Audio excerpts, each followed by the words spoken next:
Our group of friends had decided to meet up at this small bar in downtown Seattle. It was just a regular Friday night, nothing out of the ordinary. Katie, my best friend since college, was extra excited because she had a Tinder date lined up later that evening. She'd been chatting with this guy, Dan, for a couple of weeks, and she was convinced he was different. "He's got his life together," she told me, laughing as she sipped her drink. "Not like those other guys. He's got a real job. He's funny. I've got a good feeling about this one." We teased her a little, as usual. Stuff like, "Don't forget to share your location," and "Tell him you're packing pepper spray." Just the kind of jokes friends make to keep the mood light. But looking back, I wish we'd been a little more serious about it. Katie brushed it off, smiling. Around 9 p.m., Dan texted her to say he was waiting outside. She hugged us goodbye, telling me she'd call me later to let me know how it went. As she left, I noticed she seemed genuinely happy, excited, but not nervous. I remember thinking how nice it was to see her like that after her rough breakup last year. A little before midnight, she did call me. Her voice sounded normal, upbeat even. She told me the date went well and that Dan had already called her a taxi to take her home. "See? He's thoughtful," she said, laughing softly. I told her to text me once she got home safely. She promised she would, and then she hung up. That was the last time I ever heard from her. The next morning, I woke up to find no message from Katie. That wasn't like her at all. She always texted, even if it was late. At first, I told myself she'd probably just fallen asleep. But by noon, I started to feel uneasy. I called her. No answer. I texted her. Nothing. By the afternoon, I couldn't shake the feeling that something was wrong. I drove to her apartment and knocked on her door. No response. I checked with her neighbors, but no one had seen her. That's when I called her parents. They hadn't heard from her either. Her mom's voice cracked when she asked if I thought Katie was okay. I didn't know what to say. We reported her missing that evening. The police took down the details and said they'd look into it, but their tone felt detached, like they didn't expect much to come of it. They told us to wait, that she might just show up. But I knew Katie, and this wasn't like her. 2 days later, the police finally found a lead. They'd checked the surveillance footage near the bar and saw Katie getting into a black sedan with Dan, the taxi. At first, everything seemed normal. Dan opened the door for her, and they both got in. But then, a few blocks away, the car turned off its route and headed toward an industrial area on the outskirts of the city. That's when it all started to fall apart. The car never made it to Katie's apartment. When the police traced the plate number, they discovered it wasn't a registered taxi at all. The driver was flagged in their system as someone with a history of violent crimes, including kidnapping charges that had been dropped due to lack of evidence. Dan, the guy Katie had trusted, wasn't who he claimed to be. His real name wasn't even Dan. He had a long history of using fake identities to lure women, and the police believed he was working with the driver as part of some sick scheme. For days, search teams combed through the industrial district and nearby woods, but there was no sign of Katie. Every time the phone rang, I jumped, hoping it was her calling to say she was okay. But deep down, I knew it wasn't going to happen. A week later, they found her. She was in a shallow grave in the woods, less than a mile from where the car had been abandoned. The autopsy revealed she'd been assaulted and suffered injuries that ultimately caused her death. The driver was arrested first, and then Dan, or whatever his real name was caught a few days later trying to flee the state. The trial dragged on for months. I sat in the courtroom every day, watching those monsters show no remorse for what they'd done. Katie's parents were shattered. Her mom couldn't stop crying, and her dad just stared straight ahead, like he wasn't even there anymore. In the end, they both got life sentences, but it didn't feel like justice. Nothing could bring Katie back. Nothing could undo the way her life ended, full of trust in someone who didn't deserve it. I think about her all the time. Her laugh, her optimism, the way she always believed in people. And I think about how quickly that trust was betrayed. If there's one thing I've learned, it's this. Always be cautious, especially with people you don't know well. Never get into a car unless you're sure of who's driving. Check the license plate, the driver's name, everything. And if something feels off, trust your instincts. Katie didn't deserve what happened to her. No one does. But her story is a reminder that the world can be darker than we realize. I just hope it keeps someone else safe.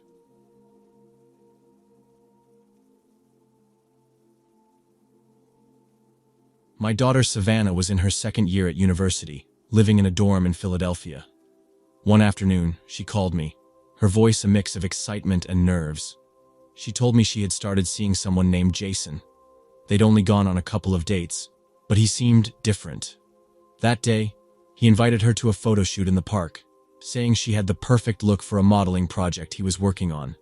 Savannah was hesitant at first, but Jason was persistent, charming, and had a way of making her feel special. She finally agreed. At first, I didn't think much of it. Savannah had always been cautious, a little shy even, so hearing her take a leap like this made me proud. But there was something about the way she spoke about him that lingered with me, like she was trying to convince herself more than me. The next day, Savannah called again, but this time, she was crying so hard I could barely understand her. It took a minute to piece it all together. She said Jason had sent her some photos. Intimate ones. Photos she couldn't remember taking. Her voice cracked as she explained that Jason was demanding money. $500. Or else he'd send the pictures to her friends, her professors, and post them online. She was panicking, asking me what to do, and I could hear the fear in her voice. I told her to come home immediately, but she said she couldn't. He had told her if she left town or blocked him, he'd upload everything right away. She begged me not to tell her dad. I tried to stay calm, telling her we'd figure it out. But inside, I was losing it. How did this happen? How could someone do this to her? That evening, I contacted a lawyer who specialized in cybercrimes. He was straightforward.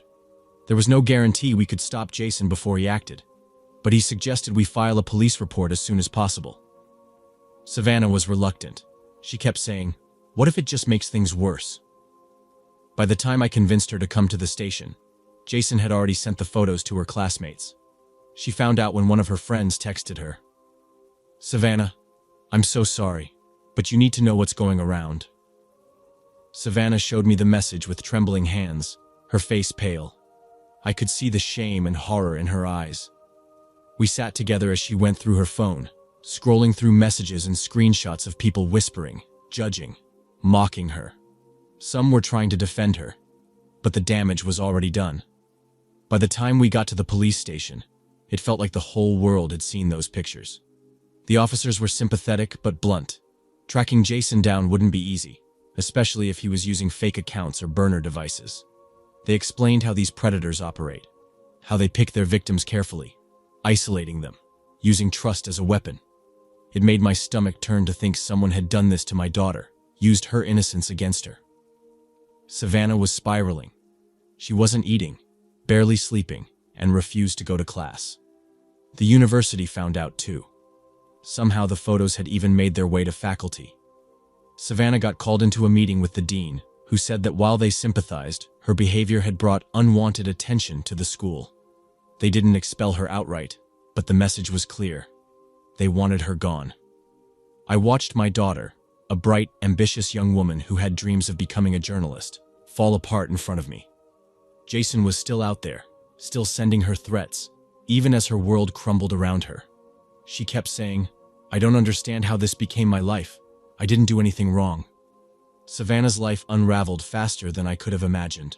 Her friends stopped calling, some outright avoiding her. The whispers followed her everywhere, and every time her phone buzzed, I saw her flinch. I tried to get her into therapy, but she said she didn't see the point. She was barely holding on, and I felt so helpless watching my daughter crumble under the weight of someone else's cruelty. One day, I decided I couldn't just sit by anymore. I reached out to an old friend who worked in IT security. He offered to dig into Jason's online presence, see if we could find anything that could lead us to him. What he uncovered made my blood run cold. Jason wasn't even his real name. He had a trail of similar cases.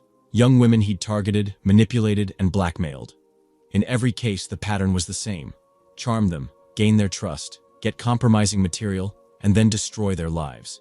And worse, he was still active, setting up new profiles and targeting more women. We gave all this information to the police, but they said without a solid location or clear identity, they couldn't do much. Jason knew how to cover his tracks. Savannah, on the other hand, was becoming more withdrawn by the day. She stopped leaving her dorm, ignoring my calls for days at a time. I felt like I was losing her, piece by piece. Then came the final blow. Savannah's part-time job let her go, claiming her situation had become a distraction. She called me that night, sobbing uncontrollably, saying, "I'm nothing now, Mom. I'm just a joke to everyone." I told her over and over that it wasn't true, that none of this was her fault. But the words felt empty, even to me. The damage had been done, and Jason had taken so much from her already. I couldn't stop her pain, and it was killing me.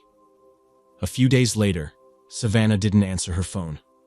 At first, I thought maybe she needed space, but as the hours passed, I started to panic. I called the dorm supervisor and begged them to check on her. They promised to send someone up and call me back.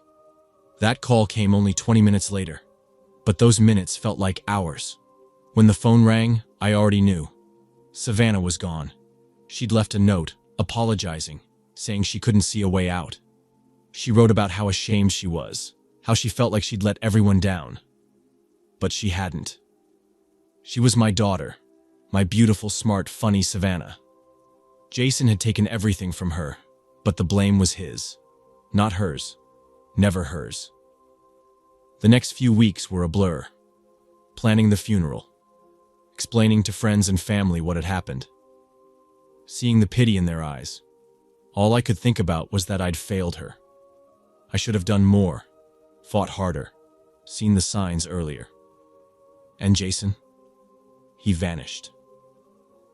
The police said they were still investigating, but I knew better. He was already on to his next victim. It's been almost a year now, and I still see Savannah everywhere. In the book she loved, in the smell of her favorite perfume. But the pain doesn't fade. If anything, it sharpens. I joined a support group for parents who've lost children to cybercrimes. It's helped in a way, knowing we're not alone. But it also terrifies me how common this is. How many predators are out there, waiting to destroy someone's life for their own sick gain. If you're reading this, please, talk to your kids. Teach them to be careful, to never trust someone too quickly, no matter how charming they seem. And if they find themselves in trouble, remind them that no photo, no mistake, is ever worth their life. There's always a way out, even if they can't see it in the moment. Jason's still out there, as far as I know. The thought makes my skin crawl. But if sharing Savannah's story can stop just one person from falling into his trap, then maybe, just maybe, something good can come out of this nightmare.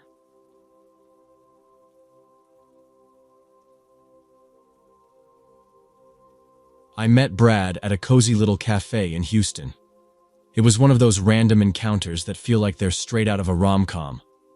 He approached me while I was waiting for my latte, complimented my taste in books because I had one open on the table, and struck up a conversation. He was charming, polite, and had this easy smile that made him seem completely trustworthy. By the time we finished our coffee, he'd asked me out for dinner. I hesitated for a second, but I said yes. He seemed so genuine. Dinner was nice, nothing too fancy, just a casual Italian place nearby. Brad was funny, attentive, and kept the conversation flowing effortlessly. He asked me about my work, my family, even the little details like what kind of music I liked. There wasn't a single red flag. If anything, I felt like maybe I'd gotten lucky. After the meal, he offered to drive me home. I hesitated again, my gut telling me to just call an Uber. But it was late, and his car was parked right outside. Plus, he seemed safe, so I agreed. His car was spotless, which honestly impressed me a bit. Most guys I dated couldn't care less about keeping their car clean. We got in, and he started driving. The route was familiar. I knew the way back to my place well. We chatted a little more, but he seemed quieter now, like he was thinking about something. I didn't think much of it at the time. I was just scrolling through my phone, trying to come up with a polite way to say I wasn't ready to invite him in when we got to my apartment. About 10 minutes into the drive, I realized something was off. He took a left turn when he should have gone straight. At first, I thought maybe he'd missed the turn or was trying to avoid traffic. "Hey, you're going the wrong way," I said, laughing lightly, trying to keep it casual. He glanced over at me, smiled, and said, "Don't worry, I know a shortcut." Something about his tone felt off. It wasn't what he said, but how he said it, like he wasn't trying to reassure me at all. I nodded, but my hands started getting clammy. I tried to remind myself not to overreact. Maybe he really did know a faster way. Then he turned onto a completely empty road. No streetlights, no cars, nothing but darkness. My stomach dropped. I looked out the window, trying to figure out where we were, but I couldn't see any familiar landmarks. "Brad, this isn't the way to my place," I said, louder this time, my voice firm. He didn't respond. "Brad, stop the car," I said again, panic creeping into my voice. That's when I heard the soft click of the doors locking. My heart started racing. I reached for the lock on my side, but it wouldn't budge. He must have control over all the locks. "Relax," he said finally, his voice calm but cold, completely different from how he'd been earlier. "I just want to talk. You seem tense back there." "What? Tense?" I was starting to feel trapped, like the walls of the car were closing in. I glanced at my phone in my lap and thought about texting someone, anyone, but I was afraid he'd see and take it away. My heart was pounding so hard I thought it might burst out of my chest. "Where are we going?" I asked, trying to keep my voice steady. "You'll see," he said. That's all he said. I knew I had to do something. Sitting there, waiting to see what he meant by, "you'll see," wasn't an option. My mind raced, weighing my choices. I could try reasoning with him, but the eerie calmness in his voice told me he wasn't the kind of person you reason with. I could scream, but the road was completely deserted, and no one would hear me. My phone felt heavy in my hand, but I knew if I tried to use it, he'd notice. Then, I saw it, a red light ahead. It was the first sign of civilization in what felt like miles. My heart jumped. If the car stopped, I'd have a chance. I didn't know if I could do it, if I could actually fling myself out of a moving car, but the alternative was too terrifying to consider. As we neared the light, I shifted slightly in my seat, pretending to adjust my purse. My hand found the door handle, and I gripped it tightly, praying it would work. If it didn't, I had no backup plan. The car slowed as we approached the light, and for a split second, I debated whether I should wait for him to turn his head or just go for it. I decided there wasn't time to overthink. The car came to a stop. I yanked the handle with all my strength, and to my relief, the door flew open. Without hesitating, I jumped. The fall was brutal. I hit the pavement hard, the impact sending pain shooting through my body. I rolled a few times before coming to a stop on the rough asphalt. My hands and knees were scraped raw, and my head was spinning, but I was alive and out of that car.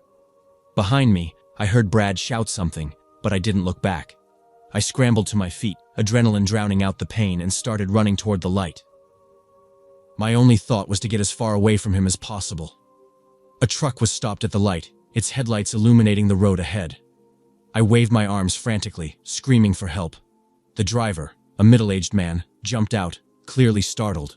"What the hell's going on?" he asked, rushing toward me. Before I could answer, Brad's car sped off, tires screeching. I collapsed against the side of the truck, shaking uncontrollably.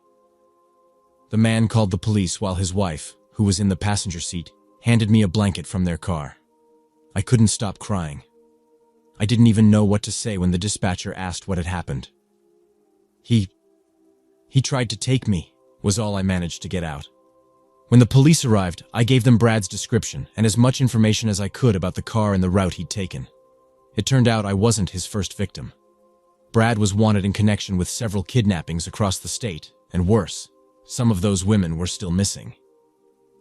They caught him a week later, thanks to surveillance footage from the cafe where we'd met. Seeing his face on the news made my skin crawl. It was like looking at a stranger. completely different from the guy I'd thought I was having a fun first date with. I'm lucky to be alive. The doctor said my injuries could have been much worse. I had a concussion, some fractured ribs, and needed stitches for the cuts on my hands and knees. But I walked away. A lot of women didn't. Now, I don't care how nice someone seems. If I don't know them, I don't get in their car. Period. If you're reading this, please take my advice. Always trust your gut. If something feels off, it probably is. I wish I'd listened to mine before getting into that car.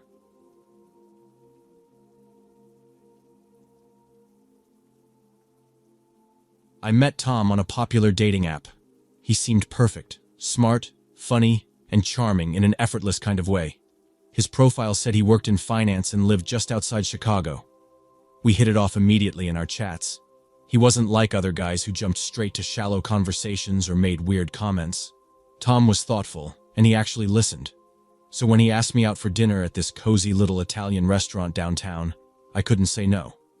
Honestly, I was excited.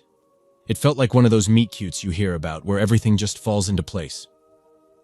When I got to the restaurant, he was already there, waiting by the entrance with a smile that could disarm anyone. He'd picked a table by the window, where the lights from the city reflected off the glass, giving everything this warm glow. Over the appetizers, we laughed about awkward first dates we'd had in the past. He made me feel so at ease, like I'd known him for years. It all felt so natural, almost too good to be true. But then, somewhere between the main course and dessert, things took a turn. It wasn't dramatic, just odd. We were talking about our jobs, and he mentioned he was in the process of starting a new role at some big firm downtown. He asked me if I'd be willing to sign a letter of recommendation for him. I remember freezing for half a second, confused. For what? I asked, trying to sound casual. He laughed and waved it off, saying it was just a formality, something about needing a character reference for his new employer. It didn't make sense to me. Why would someone need a recommendation from someone they'd just met? I joked, wouldn't your boss or a coworker be a better fit for that? He shrugged, saying it was more personal this way, something about it showing his good standing in the community. The way he said it was so smooth, like he'd rehearsed it. I didn't push further, but something about the request didn't sit right with me. When the check came, he reached for it immediately. I offered to split it, but he smiled and said, "I've got it." He paid in cash, which I thought was a little unusual these days, but again, I didn't question it. He walked me to my car afterward and gave me a hug goodbye. "This was great," he said. "Let's do it again soon." I agreed, and as I drove home, I remember replaying the night in my head, trying to shake the nagging feeling that something was off. Maybe I was just overthinking it. The next morning, Tom texted me, thanking me for a lovely evening. He brought up the letter of recommendation again, casually slipping it into the conversation. I brushed it off, saying I didn't think I'd be the right person for something like that. His tone shifted slightly, but not enough to be alarming. "It's no big deal," he said. "I just thought you'd understand since you're so smart and kind." The flattery worked, at least enough for me to consider it. By the third day, he sent me a draft of the letter, already written and ready for me to sign. All I had to do was scan it and send it back. At this point, I started to feel uneasy. The language in the letter was overly formal, almost like it wasn't meant for a job at all. I noticed it mentioned my long-standing personal relationship with him, which obviously wasn't true. I decided to call him and clear the air. When I brought it up, he acted like I was being overly cautious. "It's just a letter," he said, his tone light but a little too dismissive. "It's not like you're signing a contract or anything. You trust me, right?" That last part, "you trust me," hung in the air for a second too long. I felt this knot in my stomach. Something wasn't right, but I couldn't put my finger on it. Still, I told him I needed more time to think about it. He said he understood, but I could sense a hint of frustration creeping into his voice. That evening, I went back and reread the letter. The more I looked at it, the more suspicious it seemed. Why was he so insistent on me signing this? It wasn't normal. I decided to do a little digging online, looking up the company he mentioned and trying to find more about him. But when I searched for his name, nothing matched. No LinkedIn, no social media presence, just a void. My heart sank. The more I searched, the worse it got. There was no trace of Tom anywhere. No LinkedIn, no Facebook, nothing. I tried the company he mentioned, but it didn't exist. That sinking feeling in my stomach turned into full-blown panic. I grabbed my phone and texted him, asking for more details about the job. He didn't reply. I waited an hour, then 2, but nothing. I even called, but it went straight to voicemail. By the next morning, I was spiraling. Something wasn't right, and I needed answers. I decided to message a friend who worked in HR to ask if she'd ever heard of a job requiring a personal recommendation from someone outside of work. She immediately texted back, "Absolutely not. That's sketchy as hell. Don't sign anything." That was all the confirmation I needed. I blocked his number and deleted his texts, but I couldn't shake the feeling that I was still in danger somehow. It didn't help that later that day, I noticed a black sedan parked across the street from my apartment. At first, I thought I was imagining things. It's a city after all. Cars come and go. But this one didn't. It stayed there for hours, engine off, windows tinted so dark I couldn't see inside. That evening, I got an email from a loan company I'd never heard of. The subject line read, "Loan confirmation, account active." My heart dropped as I opened it. Somehow there was a loan in my name for $25,000. I scrolled through the details, my hands shaking. It had my full name, my address, even my social security number. I felt like the air had been sucked out of the room. I called the loan company immediately, explaining that I hadn't applied for anything. The customer service rep asked if I'd co-signed for someone recently. My mind flashed back to that recommendation letter. Could it have been more than that? I told her I hadn't signed anything, but her tone grew skeptical. "Ma'am, this application was submitted with your signature attached." I hung up and tore through my emails. Sure enough, there was a document from Tom buried in the drafts folder. It was the recommendation he'd asked me to sign, except now it was labeled as a co-signer agreement. I couldn't believe it. I'd never sent it back to him, but somehow my signature was on it. I immediately called the police. The officer I spoke to sounded sympathetic, but not particularly hopeful. "This kind of fraud is hard to trace," he said. "These guys usually disappear before we can catch them." Still, I filed a report and contacted my bank to freeze my accounts. That night, I barely slept. Every noise outside made me jump, and I kept peeking through the blinds to check if that black sedan was still there. It was. The next morning, it was gone, but the damage had already been done. Over the next week, I was bombarded with calls from collection agencies, demanding payments for credit cards I'd never opened and loans I'd never taken out. Tom had completely cleaned me out. My credit score tanked overnight, and I started getting letters from banks threatening legal action if I didn't pay. I tried contacting the app where we'd met to report him, but his profile had already been deleted. It was like he'd never existed. The police said they'd look into it, but I knew the chances of finding him were slim. I wasn't just broke. I was in debt for money I'd never even seen. The scariest part? I still don't know how he forged my signature or got access to my information. Did he hack into my phone? Was he watching me somehow? To this day, I'm paranoid about sharing anything online or meeting someone new. I'm still fighting to clear my name, but it's been a nightmare. I had to sell my car to cover some of the debt, and my apartment is next. What started as a fun first date turned into the worst mistake of my life. If you take anything from my story, let it be this: trust your gut. If something feels off, it probably is. And never ever sign anything for someone you barely know. I thought I was just being paranoid, but I wish I'd listened to that voice in my head. Now I'm paying for it, literally.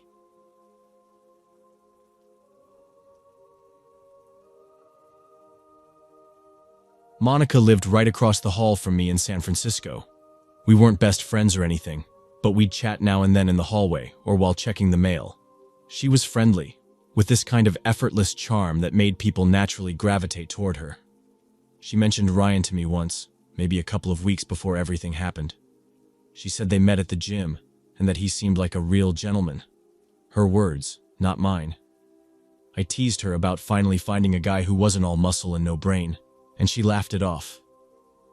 She looked happy though, like she really thought this could go somewhere. Their first date was at some sushi spot, then another one a few days later at a wine bar. Things seemed to be moving fast, but Monica didn't seem to mind. "When you know," she said to me, shrugging when I raised an eyebrow. After their third date, she invited him over to her place.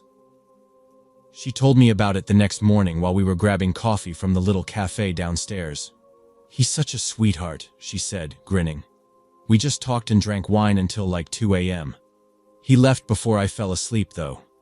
Said he didn't want to overstay his welcome." It all sounded innocent enough. A guy being polite, right? But something about the way Monica's smile faded a little as she sipped her coffee stuck with me. I didn't push it.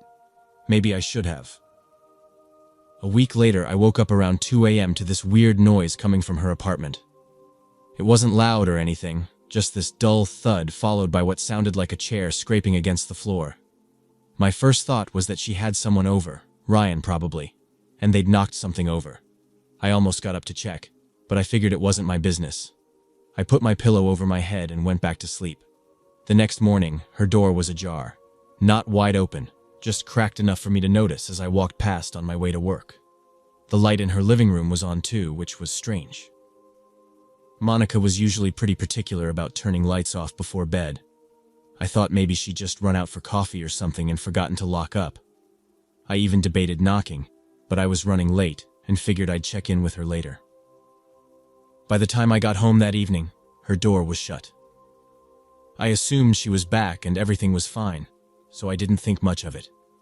But then another day passed, and another. I didn't see Monica at all, not even her usual Sunday morning jog down the block. That's when I started to feel like something wasn't right. I knocked on her door that night, but there was no answer. I tried calling her phone, but it went straight to voicemail. I texted too, asking if she was okay. Nothing. I told myself maybe she was out of town or just busy with work, but deep down, I had this pit in my stomach that wouldn't go away. I even asked the building manager if he'd seen her, but he just shrugged and said she hadn't mentioned anything about leaving. That's when I decided to call the police. It felt dramatic, but something in me just knew this wasn't normal. When the officers arrived and knocked on her door, they didn't get an answer either. Eventually, they forced it open. The place looked off. It wasn't trashed or anything, but there were these little details that didn't sit right. The kitchen chair was tipped over. A half-empty glass of wine sat on the counter. Her phone was on the coffee table. The screen cracked. It didn't take long for them to notice the smear of what looked like blood on the edge of the counter. That's when things started to spiral. The officers asked me to wait in the hallway while they went through the rest of Monica's apartment. I just stood there, arms crossed, feeling like I couldn't breathe. It wasn't long before one of them came back out to talk to me. He had this serious look on his face, the kind that makes your stomach drop before he even says anything. "Did you notice anything unusual the past few days?" he asked. I told him about the noise I heard that one night and how her door had been left open the next morning. His expression didn't change, but I could tell my answer made him tense. They asked if Monica had mentioned anyone she was seeing or if I'd seen anyone coming in or out of her apartment recently. That's when I brought up Ryan. I didn't know much about him, just his first name and that she'd met him at the gym. I hadn't even seen him myself. One of the officers jotted it down. Then they started asking more questions, like if Monica had ever seemed scared, or if I knew of any fights she'd had with anyone. That's when I realized how little I actually knew about her personal life. She always seemed so put together, like nothing could rattle her. Later that night, I saw the police carrying out evidence bags from her apartment. I couldn't tell what was in them, but one of the bags looked like it had a knife in it. My hands started shaking. They didn't tell me much, just that they were treating this as a potential foul play situation. The next morning, I got a knock on my door. It was the building manager, looking pale and shaken. "Did you see the news?" he asked. I hadn't, so he told me. They'd reviewed the building's security footage. Around midnight, the night I heard the noise, Ryan had been caught on camera entering the building. He stayed in Monica's apartment for hours and left just before dawn, carrying something wrapped in what looked like a blanket. My heart sank. I couldn't stop picturing Monica's face, her laugh, the way she always smiled at everyone. And now this stranger, someone she trusted, had been in her apartment that night, and she hadn't been seen since. It took another week before the full truth came out. They found her body in a wooded area across the bay. She'd been wrapped in a blanket and left in a shallow grave. The coroner's report said she'd been killed the same night I heard that noise. Ryan, of course, was gone. He'd used a fake last name, and no one at the gym remembered much about him. The police were able to piece together some information. He'd been living in a short-term rental under another alias, but by the time they searched the place, it was empty. He'd disappeared without a trace. I couldn't sleep for weeks after that. Every creak in my apartment made me jump. I kept thinking about how easily something like this could happen. Monica was smart, careful, and confident, but even she didn't see it coming. I don't know if they'll ever catch him. All I can hope is that they do. If there's one thing I've learned, it's this. You can never be too careful, no matter how safe someone seems. People can wear masks, and some of them hide things you'd never even think to look for. I still live in the same building, but it doesn't feel like home anymore. Every time I pass Monica's door, I feel this wave of guilt.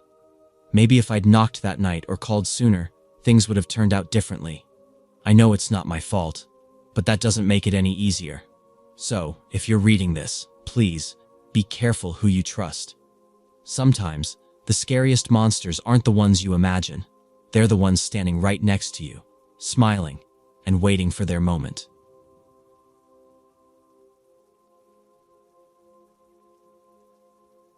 I met James at a friend's party in Texas. He was charming, the kind of guy who knows how to hold a conversation and keep you laughing. When he asked me out for a first date, I didn't hesitate to say yes. The plan was simple. He'd pick me up, and we'd take a drive around the city in his new car.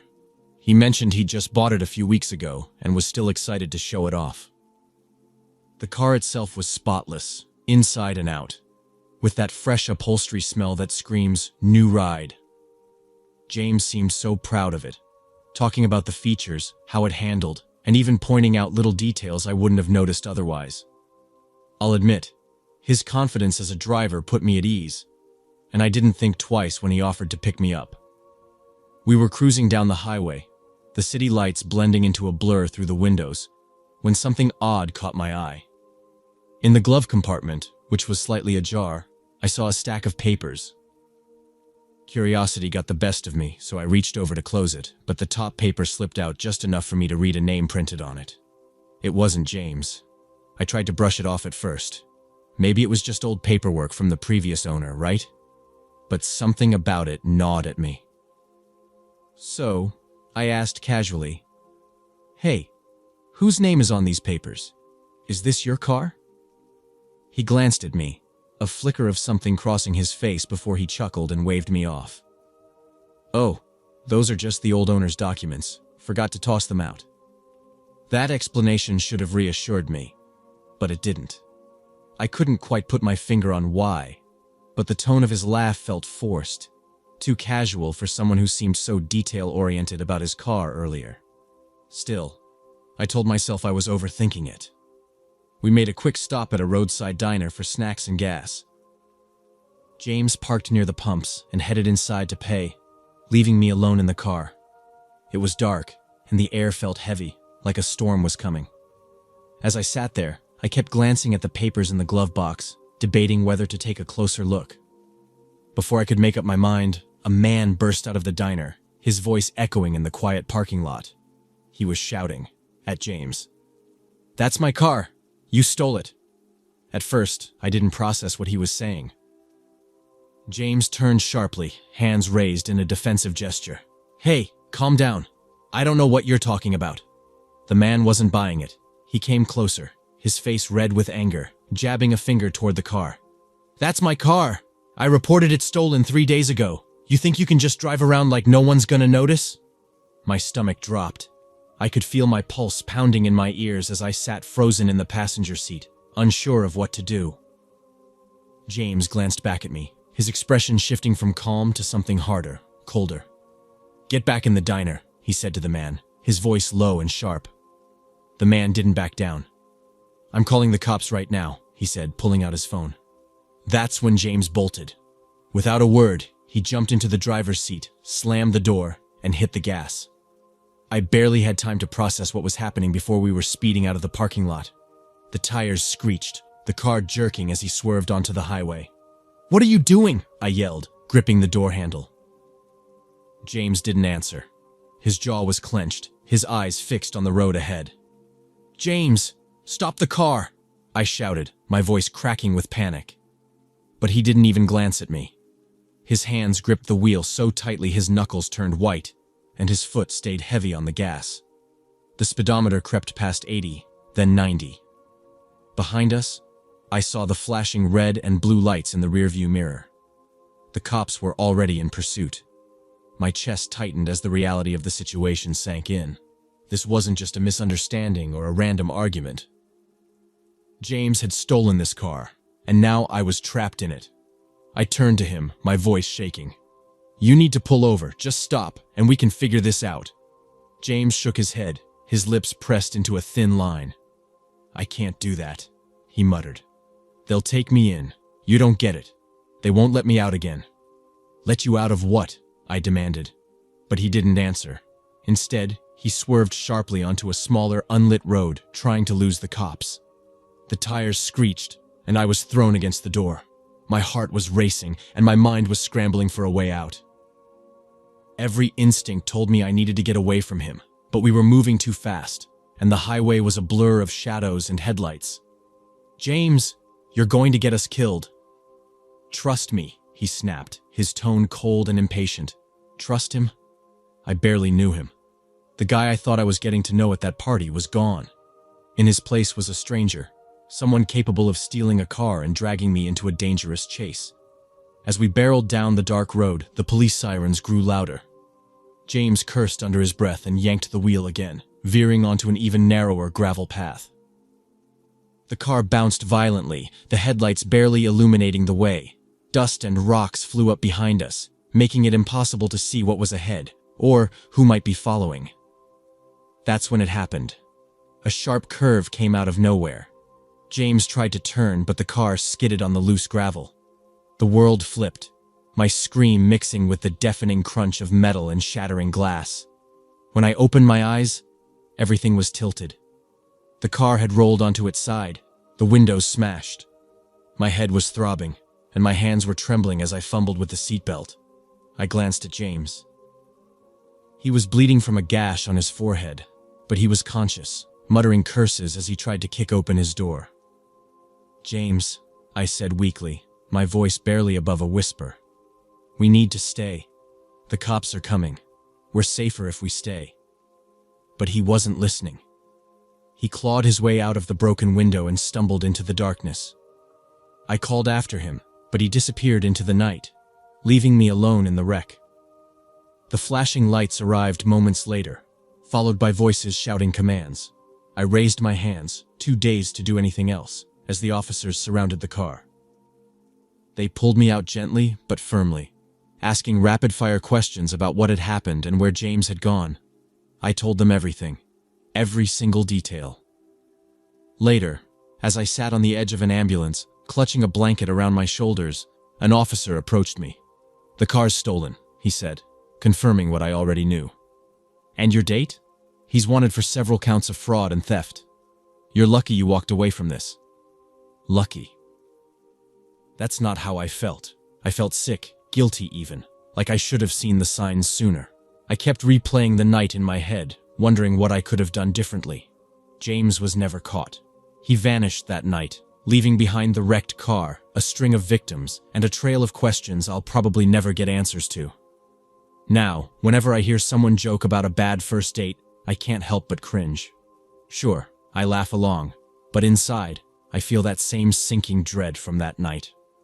So here's my advice. Never get into someone's car on a first date, no matter how charming they seem. Sometimes the worst monsters aren't lurking in the shadows. They're sitting right next to you, behind the wheel.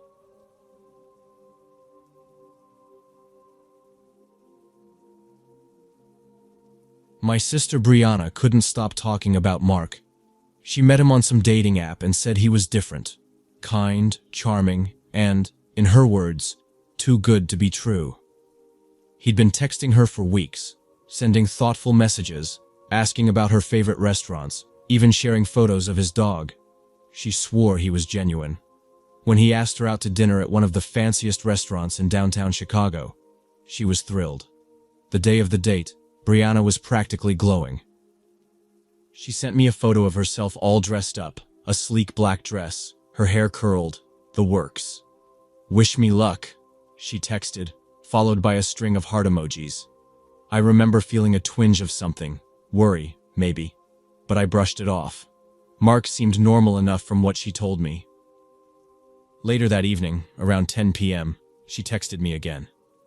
"Dinner's amazing," she wrote, along with a picture of her cocktail and some expensive-looking dish I couldn't even name.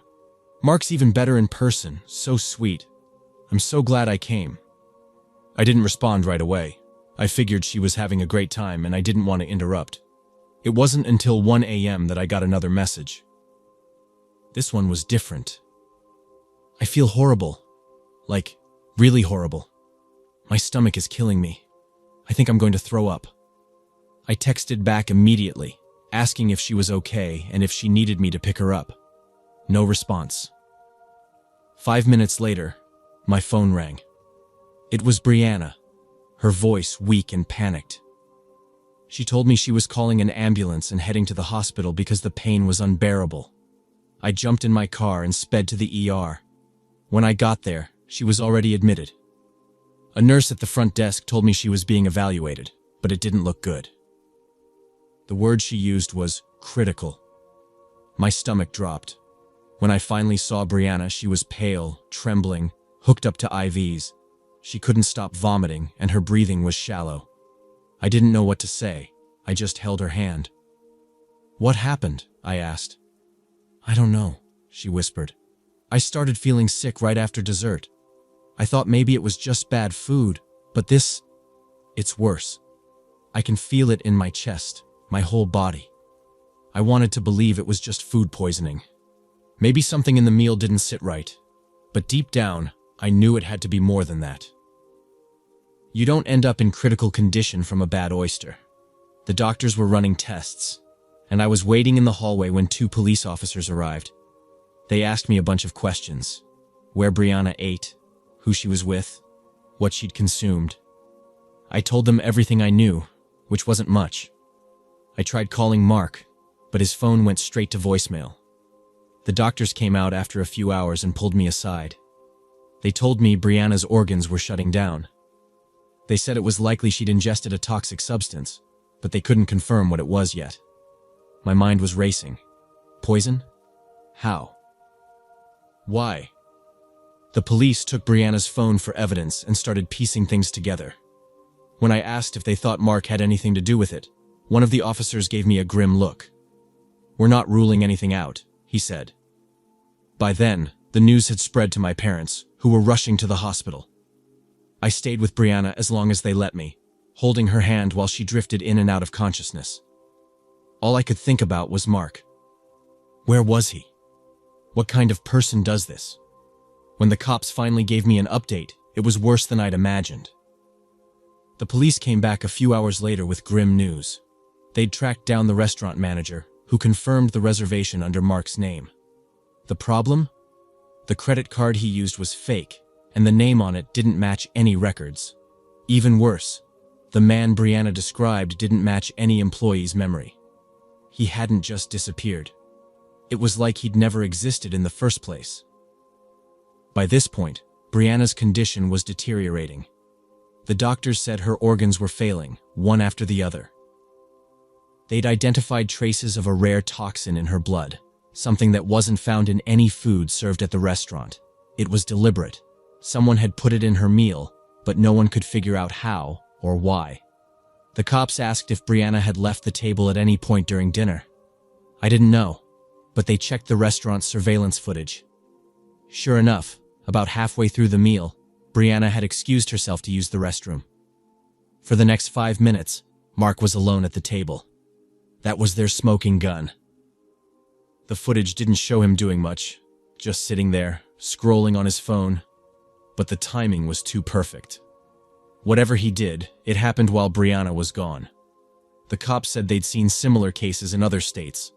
A man using fake profiles to lure women on dates, poisoning them, and vanishing before anyone caught on. Hearing this made me feel physically sick. I wanted to punch a wall, scream, do something. But all I could do was sit there, helpless, while my sister's life slipped away. The doctors did everything they could, but by the next morning, Brianna was gone. The toxin had done too much damage. One minute she was texting me about her amazing date. The next, I was identifying her body. The police kept investigating, but the trail went cold fast. The man who called himself Mark was a ghost. Every piece of information he gave Brianna was fake. The name, the phone number, even the photos he'd sent. They found no fingerprints, no records, no trace of him anywhere. The only clue came weeks later, when the police linked Brianna's case to a similar poisoning in another state. Same pattern. A charming man, a fancy dinner, and a lethal dose of poison. The victim survived that time, but she didn't remember enough to give a detailed description. The cops suspected it was the same guy, but they couldn't prove it. It's been 2 years now, and I still think about that night every day. I can't stop replaying it in my head, wondering if there was something I missed. Should I have warned Brianna? Should I have told her not to go? I've learned to be more cautious since then, but the guilt never goes away. I hate that someone out there is still doing this, preying on women who just want to meet someone decent. I hate that Brianna's gone because of it. If there's one thing I've learned, it's this. Trust your instincts. Brianna didn't see it coming, but looking back, there were signs. The over-the-top messages, the expensive dinner, the way Mark seemed too perfect. If something feels off, it probably is. And for God's sake, don't go alone to meet someone you barely know. Bring a friend, stay in public, and always keep your guard up. I wish I could have told Brianna that before it was too late.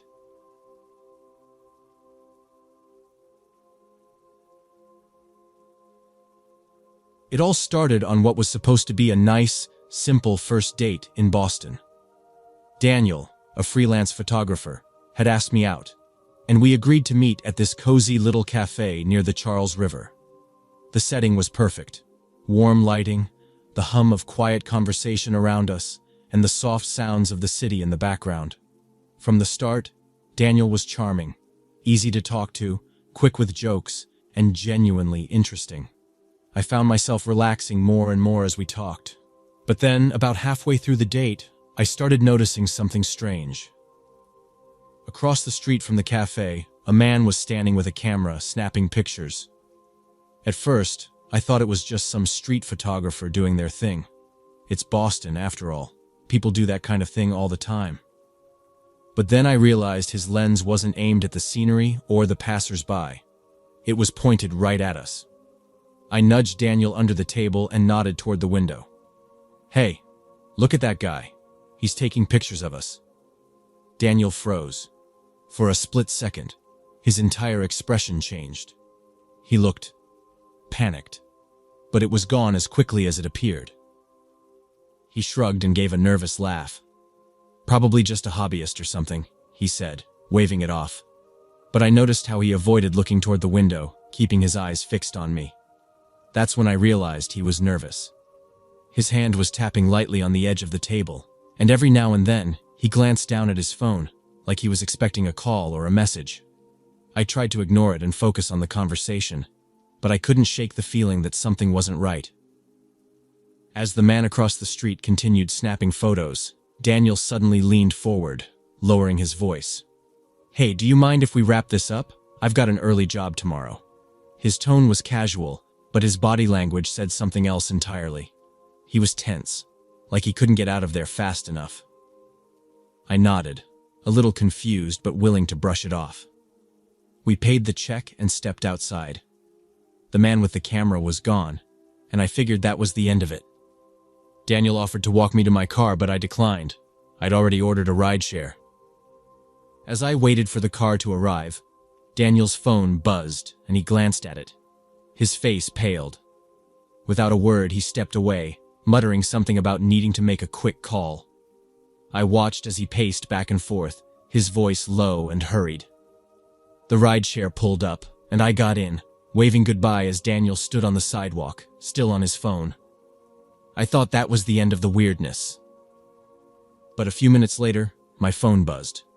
It was Daniel calling. I answered the call, expecting a quick goodbye or maybe an apology for cutting the date short. Instead, Daniel's voice came through shaky, almost frantic. "Listen," he said. "I need to tell you something. That guy with the camera, it's not random.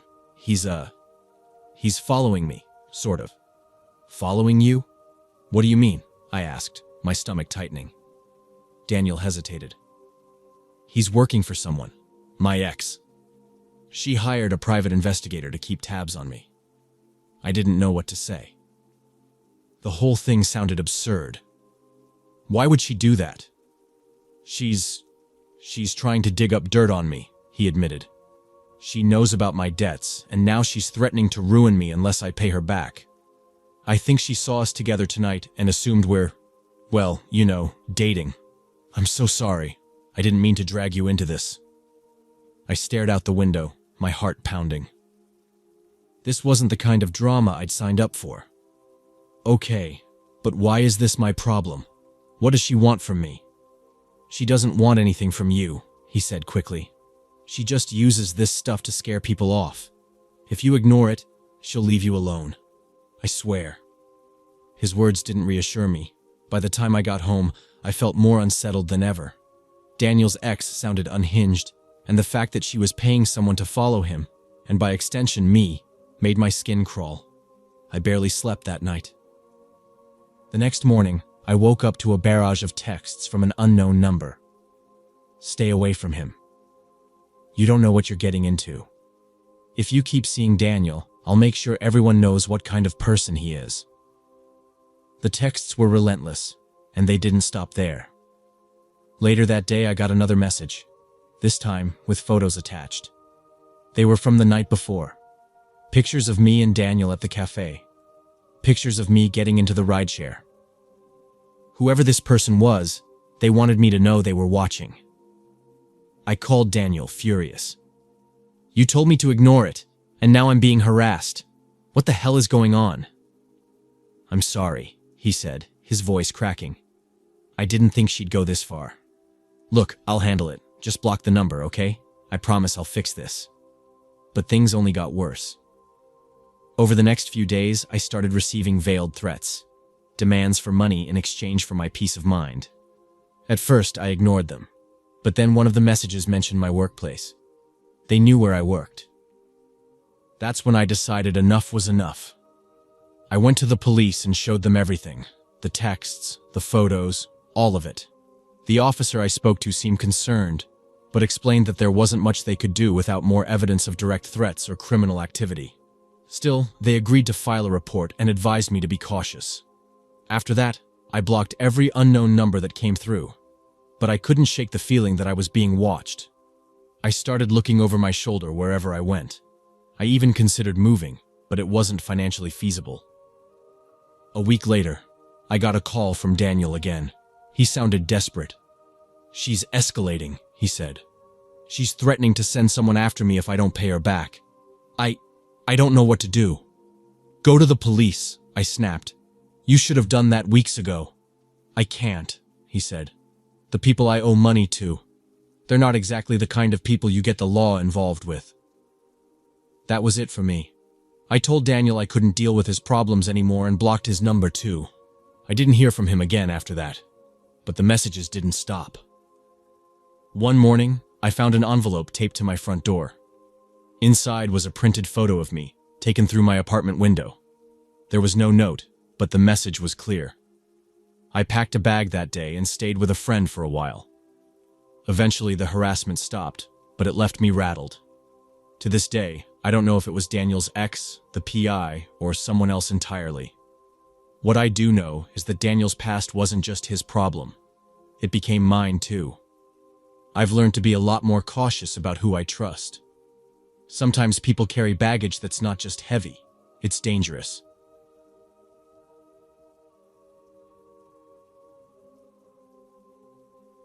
Rachel was always into old architecture. She was one of those people who could spend hours talking about intricate carvings on a random building or the way certain bricks looked when they aged. It was charming, honestly, and it made her stand out among our college crowd in Virginia. So, when she started talking about this guy Zach who shared her interest, it seemed like a good thing. She said he worked in construction or restoration, something like that, and they'd bonded over a shared appreciation for forgotten places. One day, Rachel told me Zach had invited her to a romantic dinner at this old countryside hotel. He mentioned it was partly abandoned, with one wing closed off for renovations. That, apparently, was the real draw for Rachel. She lit up when she described how Zach had told her they'd explore the locked-off areas together. "It's like a little adventure," she said, smiling. I remember joking about it being a weird first date idea, but Rachel just waved me off. "He's a little quirky, sure, but you'd like him. He's sweet." Still, something about the whole thing bugged me.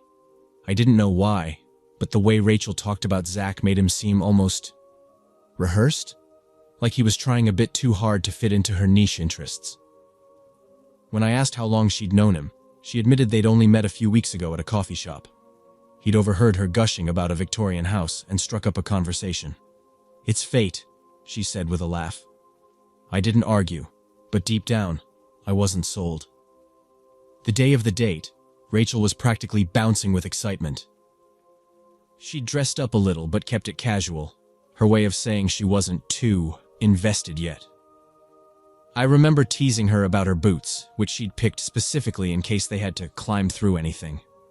She rolled her eyes at me but smiled. "Don't wait up," she said as she left. By the next afternoon, I noticed I hadn't heard from her. Not a big deal, she'd probably stayed over, I thought. But by evening, her roommate texted me, asking if I'd seen her. That's when I started feeling uneasy. Rachel wasn't the type to go radio silent, especially not with people she was close to. I told myself she'd probably just gotten wrapped up in something, but I couldn't shake the knot in my stomach. The next day, I called her, straight to voicemail. Her roommate and I started texting her mutual friends, asking if anyone had seen her or heard from her. Nothing. By the end of the day, her parents were calling too. That's when it hit me that something might actually be wrong. Rachel wasn't the kind of person to flake out on people. If she was going somewhere, she'd always make sure someone knew. We decided to call the cops. Her parents drove down that night and filed a missing persons report. The officers took the information seriously but didn't seem too alarmed at first. "She's an adult. Maybe she just needed space," one of them said. But when we mentioned the hotel and this guy Zach, the tone shifted. They asked for every detail we could give them about him, which, honestly, wasn't much. Rachel hadn't even shared his last name. It wasn't until the police checked out the hotel that things started to spiral.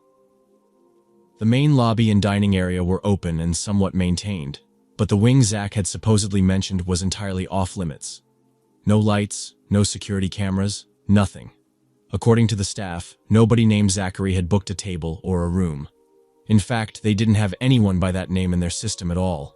That's when the sinking feeling turned into outright dread. The police brought in dogs to search the area. I couldn't be there, but Rachel's dad kept me updated. He said the dogs picked up a trail leading to the back of the building, where the ground was overgrown with weeds and broken bricks. "They found something," he said, his voice shaking. Rachel's dad didn't have to say more. His voice alone told me whatever they'd found wasn't good. My stomach was in knots as I waited for updates, but the details trickled in slowly, like the officers were being careful about what they said, until they knew for sure. The next morning, it hit the news. The search dogs had led officers to the basement of the abandoned wing. The area was cluttered with old furniture, dusty tools, and a few broken-down walls. And there, in one of the far corners, they found signs of a struggle, scratches on the concrete floor, a torn piece of fabric, and most chillingly, bloodstains. The police weren't saying it outright, but everyone knew they were treating this as a crime scene. Rachel's family and friends were in shock. We didn't want to think the worst, but it was hard not to. The police asked all of us who knew Rachel to come in for statements. I told them everything I could. How Rachel had met Zach, the things she said about the date, the weird feeling I'd had about him. It didn't seem like much, but the officers took everything seriously. They even had a sketch artist work with us to try to create an image of Zach based on Rachel's descriptions. It didn't take long for the investigation to uncover more disturbing details. For starters, the hotel had no official connection to this Zach guy. None of the staff recognized him, and no one could remember seeing Rachel there that night. Then there was the issue of the renovations. The wing Zach had supposedly described as under construction wasn't actually being worked on at all. It had been abandoned for years. The police started piecing together a profile of Zach, or whoever this guy really was. Turns out Rachel wasn't the first person to disappear in the area. Over the last 10 years, there'd been 3 other women who vanished under similar circumstances. Young, outgoing, trusting. All of them were last seen meeting someone they barely knew. And just like with Rachel, their trails went cold near remote or abandoned places.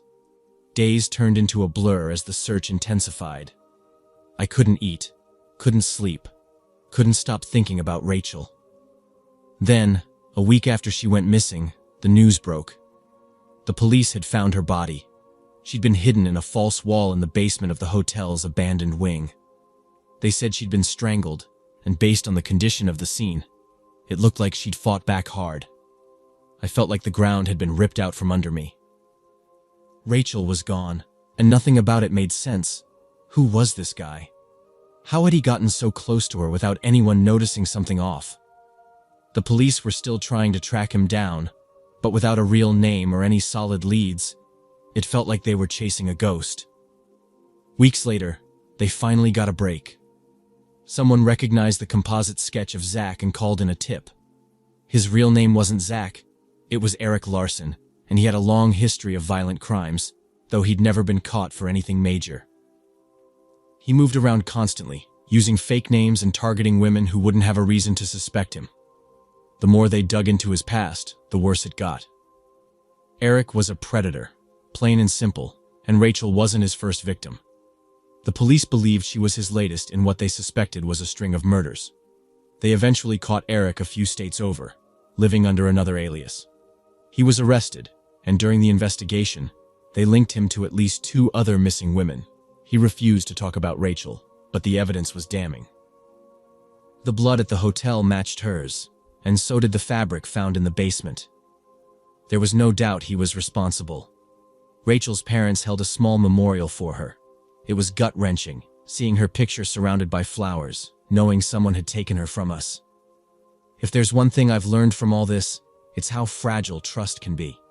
Rachel was smart, careful, and kind, but even she couldn't see through someone who was determined to deceive her. So here's the part I hope sticks with you. If someone seems too good to be true, don't ignore the little warning signs. And for the love of everything, don't go anywhere remote with someone you've just met. We all think it'll never happen to us or someone we know, until it does. Rachel deserved better, and I'll never stop wishing I could have done something to save her.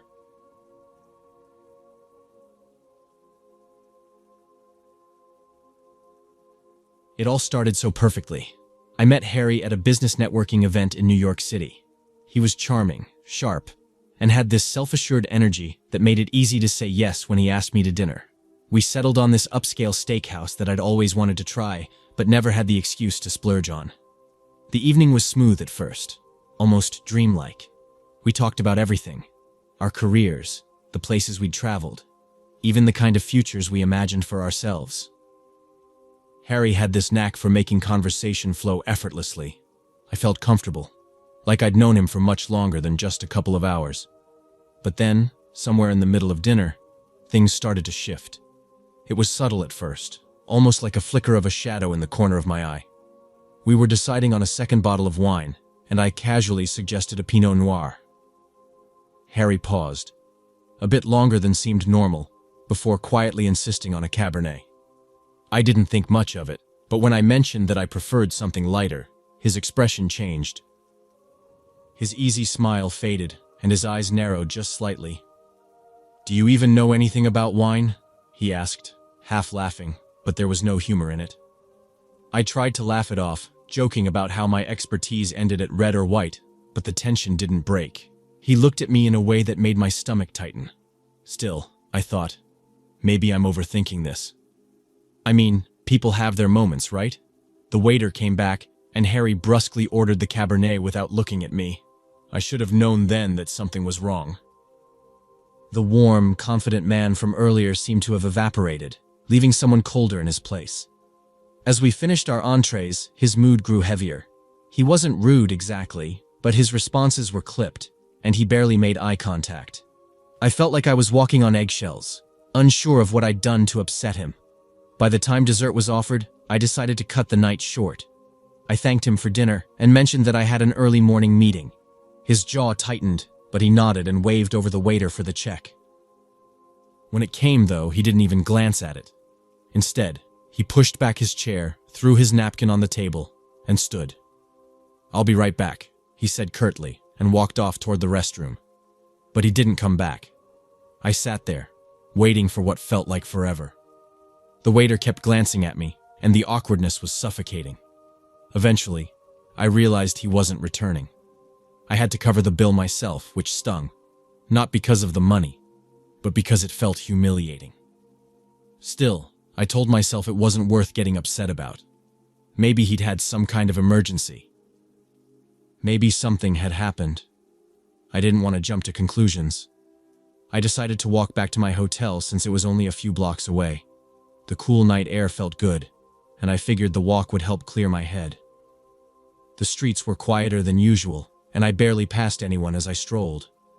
But as I turned down a side street near my hotel, I noticed someone standing under a flickering street lamp up ahead. My heart sank when I realized it was Harry. He wasn't moving, just standing there, staring in my direction. At first, I thought he might have been waiting to apologize, but as I got closer, I could see his expression. It wasn't remorseful. It was something else, something harder to read but undeniably unsettling. He didn't blink, didn't smile. My instincts screamed at me to cross the street, but I told myself to stay calm. I didn't want to overreact. Maybe this was just a coincidence. Maybe he'd explain. As I approached, I forced a small, nervous smile. "Harry?" He didn't respond, just stared. And then, as I tried to walk past him, he grabbed my arm. I froze, my mind racing. His grip was tight, almost bruising, and my heart was pounding so loudly I could barely hear anything else. "Harry, let go," I said, trying to keep my voice steady. I tugged at my arm, but he didn't budge. He leaned in closer, his face just inches from mine. "You think you're so smart, don't you? Playing your little games, laughing at me." I had no idea what he was talking about, but his voice was low and cold, and I could feel panic bubbling up in my chest.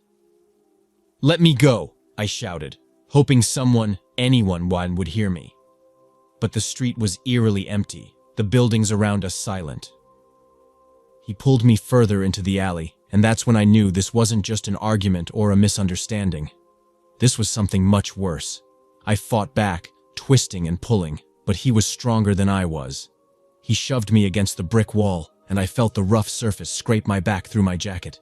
"Harry, stop! Please!" I screamed, but he didn't. He grabbed my other arm and pinned me there, his face contorted with anger. "You don't walk out on me," he hissed. "You don't get to embarrass me." I kicked at him, struggling with everything I had, and somehow managed to free one of my arms. I reached into my bag, frantically searching for anything I could use to defend myself. My fingers closed around my phone, and I hit the emergency call button. Harry saw what I was doing and tried to grab the phone, but in the struggle, it slipped from my hand and clattered to the ground.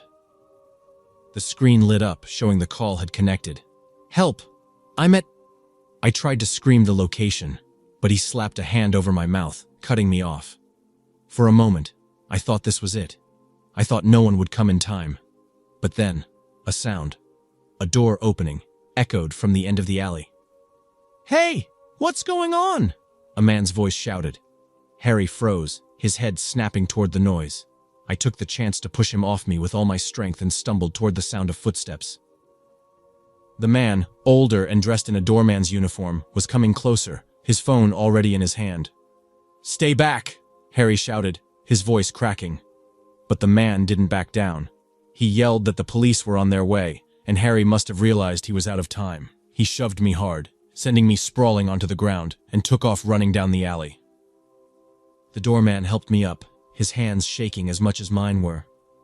"Are you okay? Did he hurt you?" I couldn't answer right away. I was gasping for air, my hands trembling so badly I could barely pick up my phone. I nodded weakly, tears streaming down my face, and managed to whisper, "Thank you." The police arrived within minutes, but by then, Harry was long gone. I gave them a description and told them everything I could remember. They assured me they'd find him, but their faces told me the truth. It wasn't going to be easy. Later, I learned that Harry had a history of violent behavior. Several women had come forward after similar incidents, but no one had ever pressed charges. He always disappeared before they could hold him accountable. Now, it's my turn to fight back. I pressed charges and gave my statement, but the fear hasn't gone away. Every time I walk alone, every time I hear footsteps behind me, I'm reminded of that night and how easily things could have ended differently. If there's one thing I've learned, it's this: trust your gut. If something feels off, it probably is. And never ever let someone's charm blind you to the warning signs.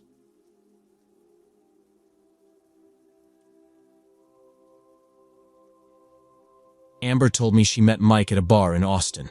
She said he was charming, good-looking, funny, and the kind of guy who seemed like he had his life together. A week after their first date, he came over to her apartment for tea. I remember her telling me about it casually, like it was no big deal. She said he was a little pushy, maybe too eager to impress her, but nothing that set off any alarm bells at the time. She joked about how he'd asked to use her bathroom and took forever in there, making her wonder if he was one of those guys who primped in the mirror between dates. But she brushed it off. "Men are weird like that sometimes," she said with a laugh. I didn't think much of it either when she told me. 2 weeks later, things started getting strange. Amber called me late one night, her voice shaking. "I think someone's been watching me," she said. I could hear the fear creeping into her voice, but I tried to calm her down. I asked her what made her think that. She told me she'd received an anonymous email that afternoon. The subject line just read, "I see you." Inside, there were pictures of her, intimate ones. She said there were shots of her in her bathroom, undressing, even in the shower. The angles didn't make sense at first. She lived alone. There was no way anyone could have been inside. But when she looked closer, she realized the shots were all from her own bathroom mirror. I'll never forget the sound of her voice when she told me that. She sounded broken. I told her to call the police immediately. She said she would, but she wasn't sure what they could do. "It's just an email," she said. "What if they don't take me seriously?" A few days later, Amber found the camera. She called me in tears, saying she'd checked every inch of her apartment and discovered a tiny device hidden in the corner of her bathroom mirror. I could hear her panic over the phone as she described it. How small it was, how easily it could have been overlooked. She swore it hadn't been there before. That's when she started piecing things together. Mike. He was the only person who had been in her apartment recently. He'd asked to use her bathroom that night. He must have planted it then. By the time she called the police, Mike had disappeared. He wasn't at his workplace, and his phone was disconnected. They couldn't track him down. Amber was furious, scared, and humiliated all at once. She couldn't sleep, couldn't eat, and she didn't want to be alone in her own apartment. The emails didn't stop. More photos, more messages. Some were just threats. Others were outright blackmail. "If you don't pay, these will go online," one of them said. She showed me the emails, and the level of detail was terrifying. They knew her schedule, her friends, even what she wore to work that day. It wasn't just Mike. He was part of something bigger, something organized. When she reported everything to the police again, they brought in cyber specialists who confirmed it. He was tied to a network of people who did this for a living, spying, blackmailing, and ruining lives for money. Amber spiraled. The pictures started appearing online, first on sketchy forums, then on social media. People she knew began seeing them. Friends, co-workers. Her boss even found out. She tried to keep it together, but I could see how hard it was on her. By that point, she wasn't Amber anymore. The bubbly, confident cousin I grew up with was gone. She wouldn't leave the house, barely answered her phone, and when she did, it was only to cry. She was terrified every second of the day. I told her to stay with me, but she refused. She didn't want to bring her mess into my life, as she called it. I begged her to let me help, but she said it was already too late. Amber started withdrawing more and more. The emails became more threatening, darker. It wasn't just about exposing the photos anymore. They started saying things like, "You can't hide from us," and "We're always watching." She was terrified that someone would show up at her door. Every sound outside her apartment made her jump. I tried to keep her grounded. I visited her as often as she'd let me, but it wasn't enough. One night, she called me in tears again. This time she sounded completely defeated. She told me she'd received a message with a video attached, a recording of her from her own bedroom. The footage was recent too. "They've been here again," she whispered over the phone. I froze. "What do you mean, again?" I asked. "They got into my apartment," she said. "I don't know when, I don't know how, but they've been here. They could come back anytime." I told her to pack a bag and come stay with me immediately. She agreed, but when I got to her place to pick her up, she refused to leave. She was so consumed by fear and shame that she convinced herself it wouldn't matter. "They'll just follow me," she said. "They'll ruin your life too." I tried to argue, but she shut down. She locked herself in the bathroom and wouldn't come out until I promised to leave. I stood outside the door for hours, begging her to open it, but she wouldn't budge. Eventually, I gave in, hoping she'd feel better in the morning. The next day, I called her. No answer. I figured she was sleeping, so I gave it a few hours before trying again. Still nothing. I decided to head over to her apartment. When I got there, something felt off immediately. The blinds were drawn and the door was unlocked. My heart was racing as I stepped inside. The place was eerily quiet, but there was a heavy feeling in the air, like something was wrong. I called out her name, but there was no response. I made my way to her bedroom, and that's when I saw it. A note on her bed, written in her shaky handwriting. My hands trembled as I picked it up. It said she couldn't live with the shame, that she felt like her life was over and there was no way out. Panic set in as I started searching the apartment. I called 911, barely able to get the words out. Then I found her in the bathroom. She'd taken her own life. The police came quickly after that. I had to sit in her living room while they handled everything. It didn't feel real. I kept thinking about how scared she must have been, how she thought there was no escape. The aftermath was a nightmare. Her family was devastated, and I blamed myself for not doing more to protect her. The police continued investigating, but they never found Mike. He'd vanished completely, like he never existed. What haunts me the most is knowing there are people out there like him. They didn't just invade her privacy, they destroyed her. And for what? Money? Power? I'll never understand how anyone could be so cruel. If there's one thing I've learned from this, it's to trust your instincts. Amber didn't see the red flags at first, and by the time she did, it was too late. If you ever feel like something's off, don't ignore it. Speak up. Ask for help. And please, never let someone into your life before you really know who they are. Amber's gone, but I'll never forget her, and I'll never stop warning people about what happened to her. Maybe, just maybe, it'll save someone else.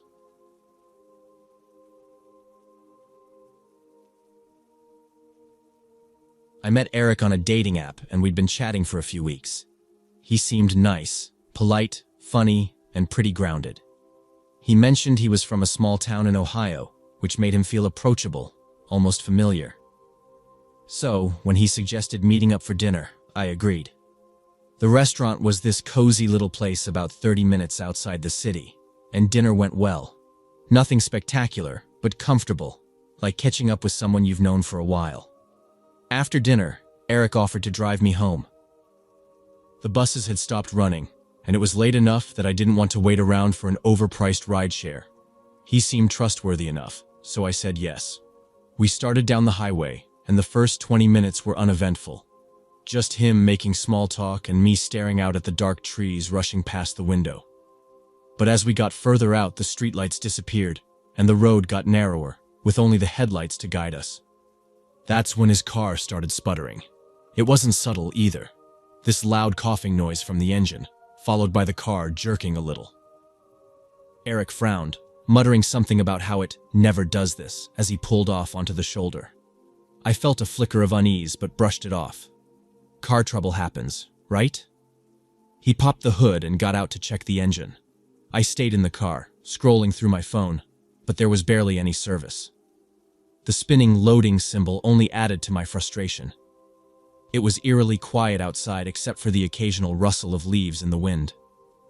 After a few minutes, a car drove by. It slowed down, and I thought it might keep going, but then it stopped about 10 feet ahead of us. The driver got out. A guy in his late 30s maybe, with a trucker hat and a scruffy beard. He called out, "Need some help?" I expected Eric to be relieved, but instead he looked tense.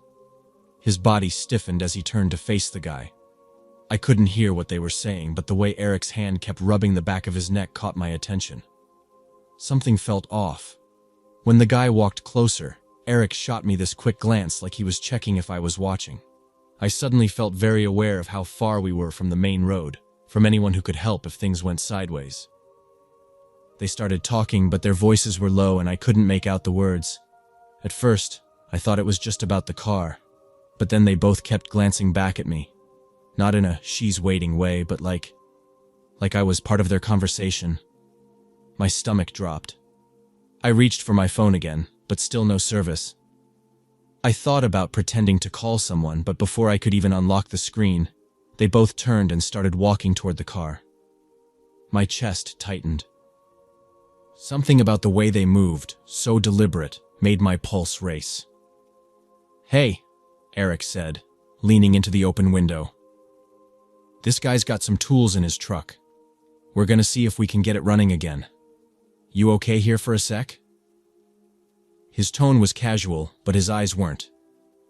They flicked to the other guy, standing a few feet behind him, and back to me. My instincts screamed at me to get out of the car, to do something, but I just nodded and stayed frozen in my seat. Eric straightened up, and they walked toward the stranger's truck, still talking quietly. I tried to think of a plan. Should I run? Stay in the car? I didn't know. My hands felt clammy as I gripped my phone, the useless screen taunting me. They stood by the stranger's truck for what felt like forever, their low voices blending into the night. I kept glancing at the door handle, thinking maybe I could bolt into the trees. But where would I go?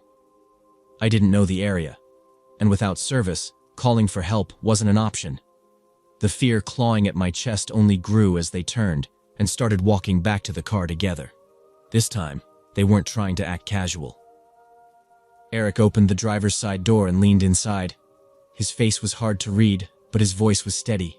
Too steady. "So, we've got a little situation." "What kind of situation?" I asked, my voice shaky.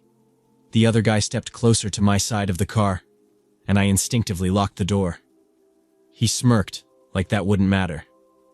"Look, we don't want any trouble," Eric said, glancing at his buddy. "But we're gonna need your wallet and anything else you got on you.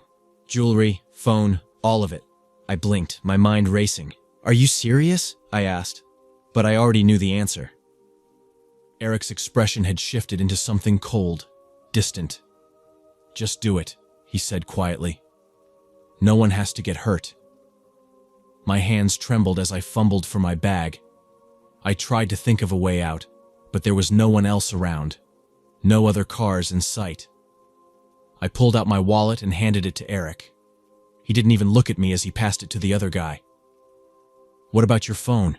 the stranger asked, his tone almost bored. I hesitated. I need it. What if something happens? The guy's expression darkened. Do I look like I care? Hand it over. My heart pounded as I gave him my phone. Eric avoided my gaze, staring down at the ground like he couldn't bear to look at me. The stranger checked the phone and tossed it into his truck, along with my wallet. That everything? The stranger asked Eric, his voice low and sharp. Eric nodded. Yeah, that's it. The guy didn't look convinced. He leaned closer, his eyes narrowing as he studied me. What about that necklace? It's cheap, I blurted out. Not worth anything. He didn't believe me. Take it off. I hesitated for a second too long, and his hand darted forward, grabbing at the chain. The sudden motion made me flinch, and I barely managed to unclasp it before he ripped it off. Once he had the necklace, he stepped back and gave Eric a nod. All right, let's go. I stared at Eric, waiting for him to do something, to stand up for me, to act like the guy I thought he was. But he didn't. He just stood there, watching as the stranger turned and headed back to his truck. Before he followed, Eric finally looked at me. I'm sorry, he muttered. It wasn't supposed to be like this. And then he was gone. They drove off, leaving me alone on the side of the road. The silence was deafening, broken only by the faint rustle of the trees. For a moment, I just sat there, too stunned to move. Then the cold started to seep in, and I realized how vulnerable I was. No phone, no wallet, no way to call for help. I started walking, sticking close to the edge of the road. Every sound, the crunch of gravel under my feet, the distant hoot of an owl, felt like a threat. After what felt like hours, a pair of headlights appeared in the distance.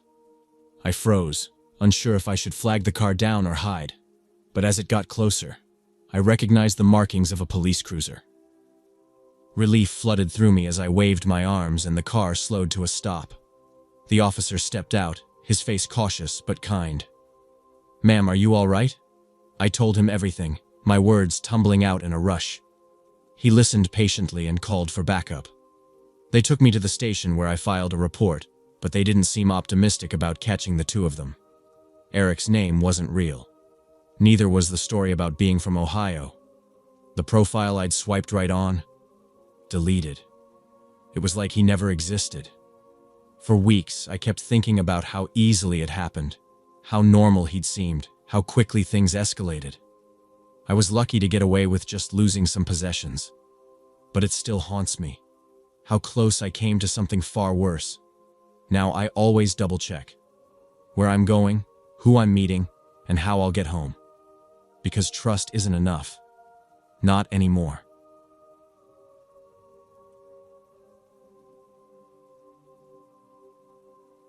The date started off like a scene from a movie. The sun was setting over Santa Monica Pier, painting the sky in shades of pink and orange. Brian, my date, was charming, way more so than I expected.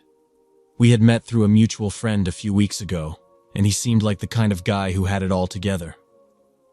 He worked in the travel industry, had these great stories about backpacking in Europe, and his laugh was infectious. I thought, finally, a guy who's not a total weirdo. We decided to grab a coffee at this little cafe by the beach after walking along the boardwalk.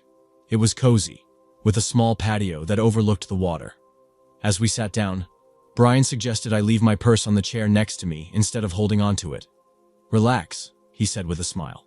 You're on a date, not at work. His confidence was disarming, so I put it down, thinking nothing of it.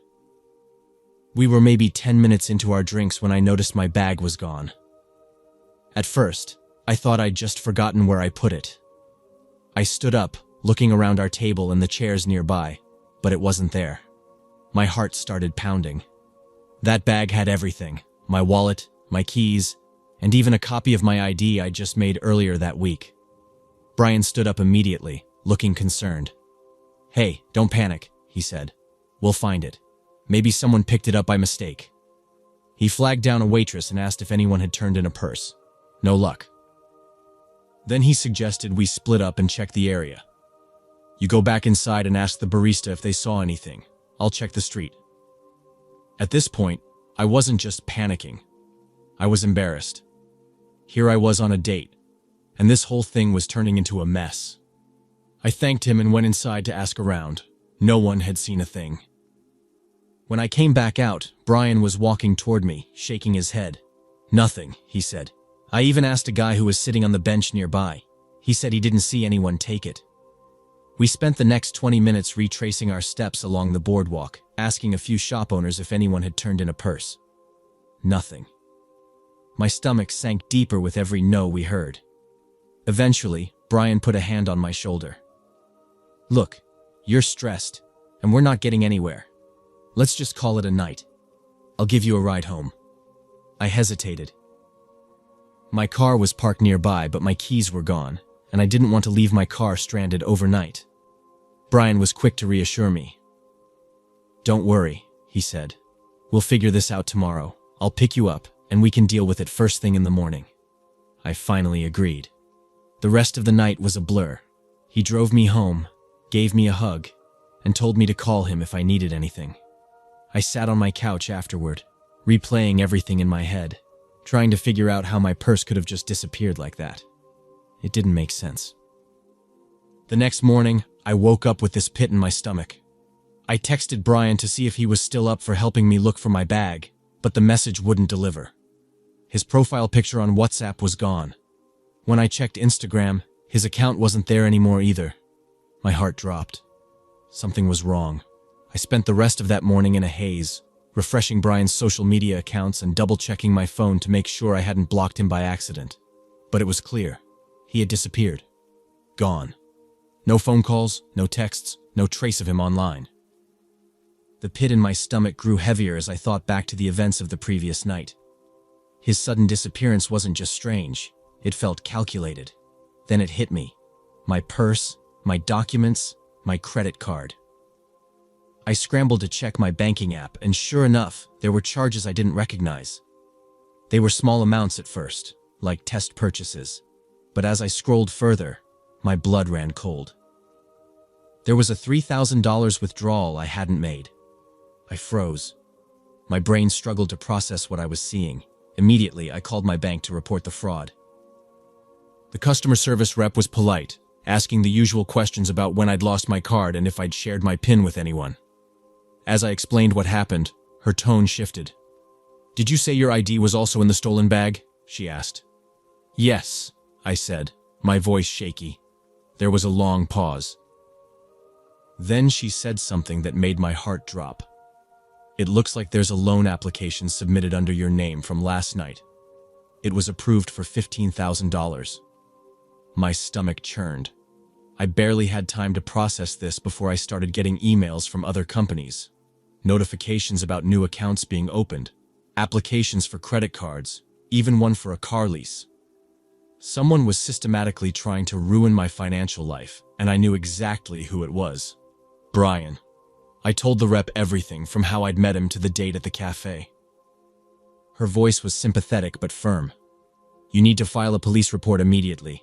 This is identity theft, and it's moving fast." I hung up and called the police, explaining the situation as best as I could. The officer I spoke to was calm but direct, telling me to come into the station to make an official report. Before leaving, I called my mutual friend, the one who had introduced me to Brian, to try to get more information. When I told her what happened, there was a long silence on the other end of the line. Finally, she said, "Oh my God, I had no idea. He's not even really named Brian." My heart sank further. She explained that she'd only met him twice at a couple of parties and didn't know much about him, other than that he claimed to work and travel. He had seemed nice enough, but now that she thought about it, he'd been vague about his job and where he lived. She felt horrible, but there was nothing she could do. At the police station, the officer took my report and asked if I had any photos or other identifying details about Brian. I realized I didn't even have a single photo of him. We hadn't taken any on the date. All I had was the mutual friend's brief connection and the little information I'd picked up during our conversations. It wasn't much to go on. Days turned into weeks. The police tried to track him down, but without a real name or ID, it was like chasing a ghost. Meanwhile, the damage kept piling up. The fraudulent accounts were a nightmare to sort out, and my credit score took a massive hit. I had to freeze all my accounts, change my passwords, and spend hours on the phone with banks and credit bureaus. One night, I got a call from the officer handling my case. They'd found a lead. Brian had been using multiple aliases and was suspected of pulling similar scams on other women. He would charm them, gain their trust, and then use stolen personal information to open lines of credit or apply for loans. But he always vanished before anyone could catch him. As of now, he's still out there. The police think he's left the state, possibly even the country.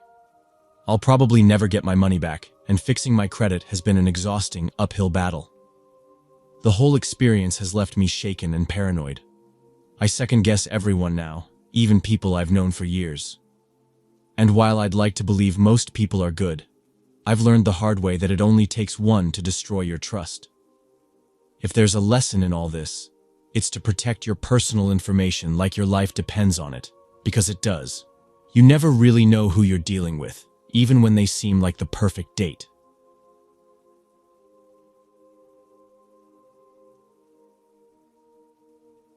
I met Leo at a small coffee shop in Seattle. He wasn't flashy or loud, just this calm, easygoing guy who smiled a lot but didn't overdo it. There was something about him that made me feel safe right away. He wasn't like the other guys I'd met recently. No big ego, no weird vibes. So, when he asked me out for dinner later that week, I said yes without hesitating. Our first date was simple. We went to this cozy Italian restaurant, nothing too fancy, and just talked. He seemed open, which was refreshing. Somewhere between talking about our favorite books and childhood memories, he paused and said, "There's something you should know about me." That kind of statement usually makes my stomach drop, but he followed it up quickly, saying, "I've been to prison before, for theft, but that was years ago, and I've turned my life around. I won't lie." Hearing that made me hesitate for a second. But he looked sincere, and the way he talked about how he'd worked hard to leave that part of his life behind felt genuine. I told myself everyone deserves a second chance. I decided not to let his past define how I saw him. The first couple of weeks were great. Leo was attentive, kind, and always seemed to know how to make me laugh after a long day. We'd spend evenings cooking together, listening to music, or just walking around the city. It felt easy, comfortable. I didn't notice anything off at first, but then small things started happening. The first thing I noticed was a pair of earrings missing. They weren't anything fancy, just a gift from my mom when I graduated college, so I was annoyed but figured I'd misplaced them. A week later, some cash disappeared from my wallet. It wasn't much, maybe $20, but I was sure I hadn't spent it. I shrugged it off, thinking maybe I'd just forgotten. But the more it happened, little things going missing, things that shouldn't be lost, it started to nag at me. One evening, after Leo had stayed over, I casually asked if he'd seen my favorite bracelet. He looked me straight in the eye, smiled, and said, "Nope, haven't seen it." Then changed the subject so smoothly I almost didn't notice. That should have been a red flag, but I told myself I was being paranoid. Why would he take something so small when he could just ask me for anything he needed? But the feeling stayed with me, that gnawing sense that something wasn't right. Then came the night everything fell apart. I had a late meeting at work and ended up coming home earlier than I told Leo. As I walked up the stairs to my apartment, I noticed my door was slightly ajar. My stomach dropped. I told myself it was probably nothing. I must have forgotten to close it properly in the rush this morning, but my hands were shaking as I pushed it open. The first thing I saw was Leo crouched in front of my desk. His back was to me, and he didn't hear me come in. My desk drawer was open, papers scattered everywhere. He was rifling through it like he was in a hurry, and when he turned slightly, I saw a stack of cash in his hand. It was my emergency savings, the money I'd been slowly setting aside in case something happened. "Leo?" My voice cracked. He froze for a second, then stood up slowly, tucking the money into his jacket pocket like I hadn't seen it. "Oh, hey, you're back early," he said, his voice calm, but his eyes darted around like he was calculating something. "What are you doing?" I asked, my voice louder this time. My heart was racing. He smiled, but it didn't reach his eyes. "Just looking for a pen. You're always losing your pens, you know that?" He laughed nervously, like we were joking around, but I wasn't buying it. "Don't lie to me," I snapped. "That's my money. What the hell are you doing, Leo?" His face changed. The easygoing, kind guy I thought I knew was gone. His jaw tightened, and his eyes narrowed. "It's not what you think," he said, stepping toward me. "Just let me explain." I backed up instinctively, my hand reaching for my phone in my pocket. "Explain what? That you're stealing from me?" My voice was shaking, but I didn't care. "You lied to me, Leo. All that crap about turning your life around. Was any of it even true?" He took another step forward, and before I could react, he grabbed my wrist, hard. "Don't make this a big deal," he said through gritted teeth. "You don't understand." "Let go of me," I yelled, trying to pull away. Panic surged through me as he tightened his grip. Then everything happened so fast. I twisted out of his grasp, stumbled back, and hit the edge of the coffee table. My phone slipped out of my hand and clattered to the floor. Leo lunged for it, and in the chaos, he shoved me hard. I fell backward, hitting my head on the corner of the table. Pain shot through my skull, and the room spun. I must have blacked out for a few seconds, because when I opened my eyes, Leo was gone. The apartment door was wide open, and my desk drawers had been completely emptied.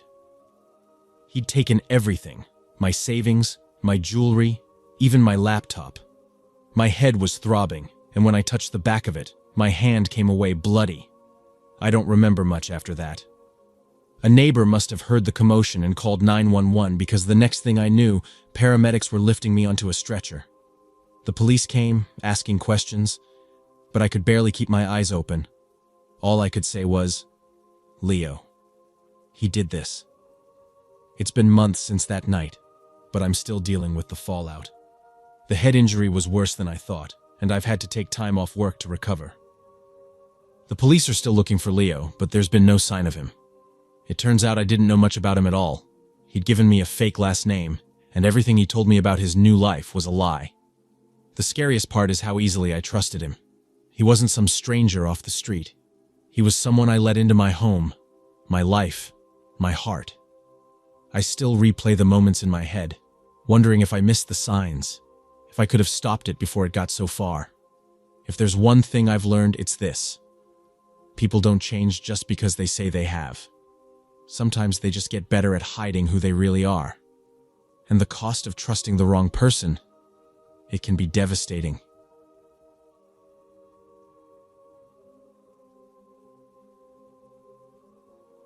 I met Chris on a sunny afternoon in Washington during a walk in the park. It was one of those casual encounters that felt easy and natural. He asked if he could sit on the bench next to me while I was reading, and before I knew it, we were chatting about everything from favorite books to hiking trails. When he asked me out for a first date, I said yes without hesitation. He suggested meeting in the same park, saying he loved nature and knew a few spots he thought I'd like. When the day came, I was excited, but kept it simple. Jeans, a sweater, and comfortable shoes. I wasn't sure if we'd end up walking a lot or just sitting somewhere talking. Chris showed up right on time, smiling, and holding a small thermos of coffee for us to share.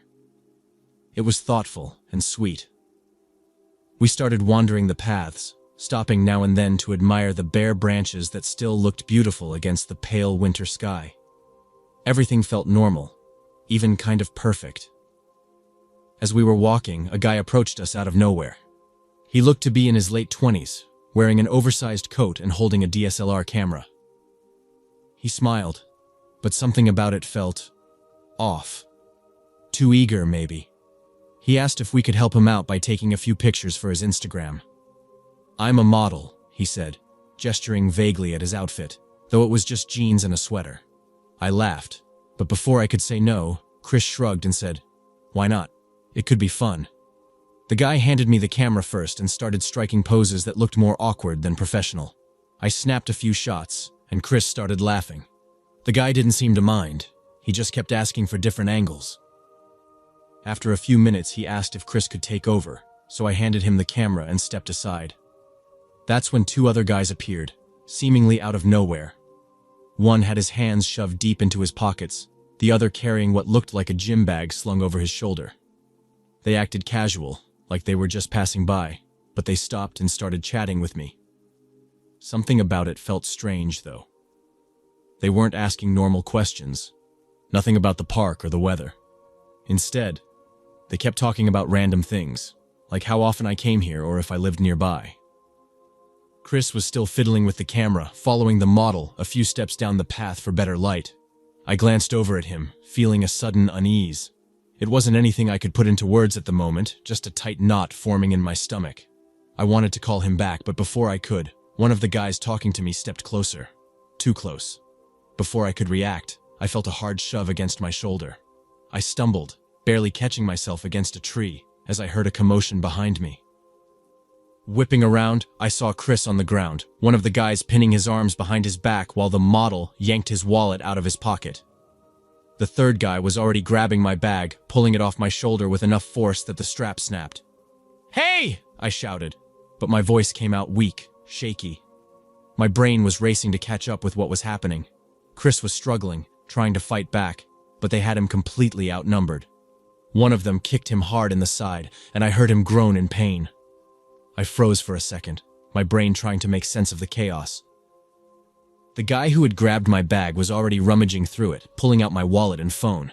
"Stop!" I screamed, but my voice didn't make a difference. I wanted to do something, run, yell for help, anything, but my legs felt like they were made of concrete. Chris let out a sharp cry as one of them kicked him again, harder this time. The guy holding him down barked, "Stay down, or you're gonna regret it!" My heart was pounding so loud I could barely hear anything else. Then, as if on autopilot, I reached for my pocket. My phone. I had forgotten I had slipped it in there earlier after checking a text. My hands were shaking so much that it felt impossible to pull it out without them noticing. "Let's go," one of the men said, glancing around nervously. "Someone's gonna come by soon." They were quick, almost methodical, grabbing what they could and shoving it into the gym bag. The model was already halfway down the path, clearly the first to bolt.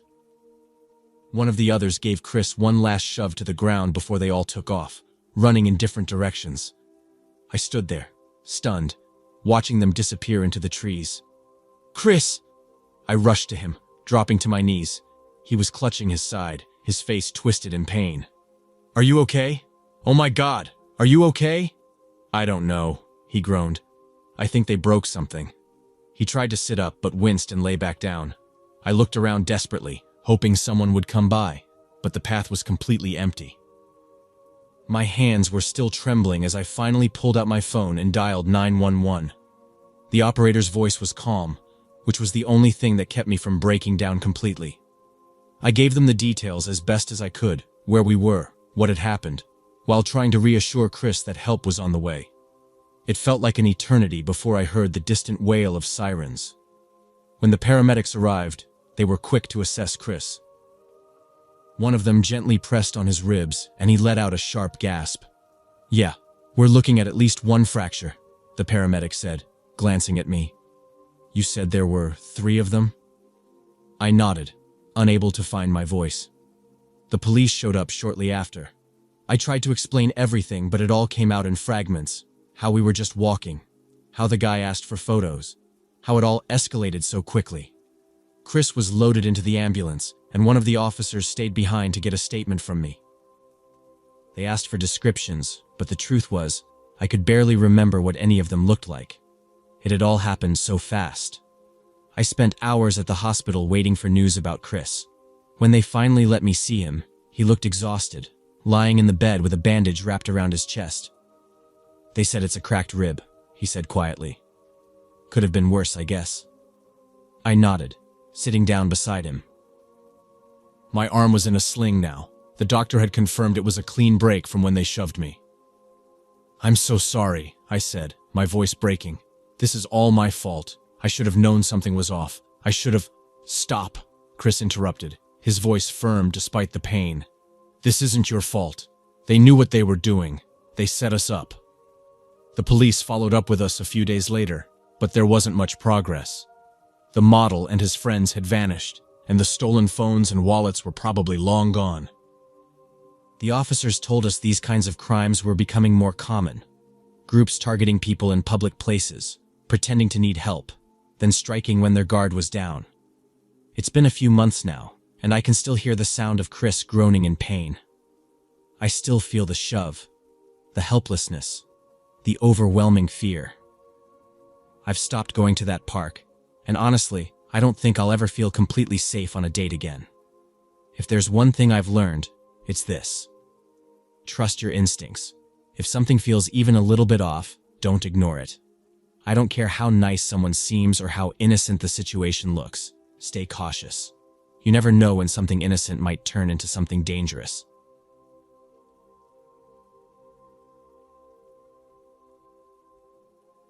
It all started when I went on a date with Trevor in Atlanta. We'd matched on a dating app a few weeks ago, exchanged a few messages, and he seemed like a decent guy, funny, polite, and ambitious. He suggested we meet at this cozy little bar downtown, and honestly, the place was perfect. Dim lighting, soft music, the kind of spot that feels warm and safe. Trevor was charming, or at least he seemed to be. He ordered us cocktails, some fancy thing with a slice of orange floating on top, and talked about his work. Apparently, he was into some sort of real estate investing. He had this easy confidence about him that made it seem like he had his life together. I remember thinking, okay, this could go somewhere.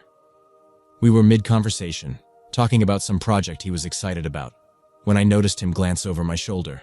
It was quick, almost imperceptible, but his smile faltered just a little. Before I could ask him what was wrong, two men approached our table. They weren't dressed up or anything, just jeans and jackets, but something about their presence felt off. Without a word, they slid into the booth next to Trevor, boxing him in on either side.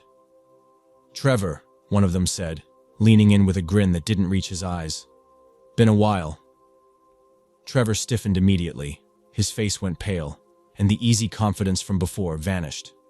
"Guys, not here," he muttered, glancing nervously at me. I felt a cold knot form in my stomach. I didn't know who these men were, but the atmosphere at the table had shifted drastically. The soft music and cozy vibe of the bar suddenly felt irrelevant. I tried to catch Trevor's eye, but he wouldn't look at me. The men ignored me at first, focusing entirely on him. "You've been dodging us for weeks," the other one said, his voice low but firm. "We're done playing games." Trevor tried to laugh it off, but it came out shaky. "Look, I just need a little more time. I've got something in the works." "No more time!" The first man cut him off sharply. He leaned forward, his voice dropping to almost a whisper, but it was laced with menace. "You owe us. And now, we're collecting." I felt like I was frozen in place, my heart racing as I tried to process what was happening. Who were these guys? What did Trevor owe them? Why was this happening right in front of me? Finally, one of them turned to me, his eyes cold and calculating. "And you," he said, his tone almost casual. "You're with him?" I opened my mouth to respond, but no sound came out. The other man chimed in, leaning across the table toward me. "You don't want to get dragged into this, do you? Smart girl like you? You'd better help him out. Pay us what he owes, and this'll all go away." "What?" I finally managed to say, my voice barely audible. My hands were trembling, and I clutched my purse tightly. "I don't even know what this is about." "Doesn't matter," the first guy said, his gaze boring into me. "You're here, so you're involved. Either you help your friend out, or this gets messy. And trust me, you don't want that." I looked at Trevor, hoping, praying, that he'd say something, do something.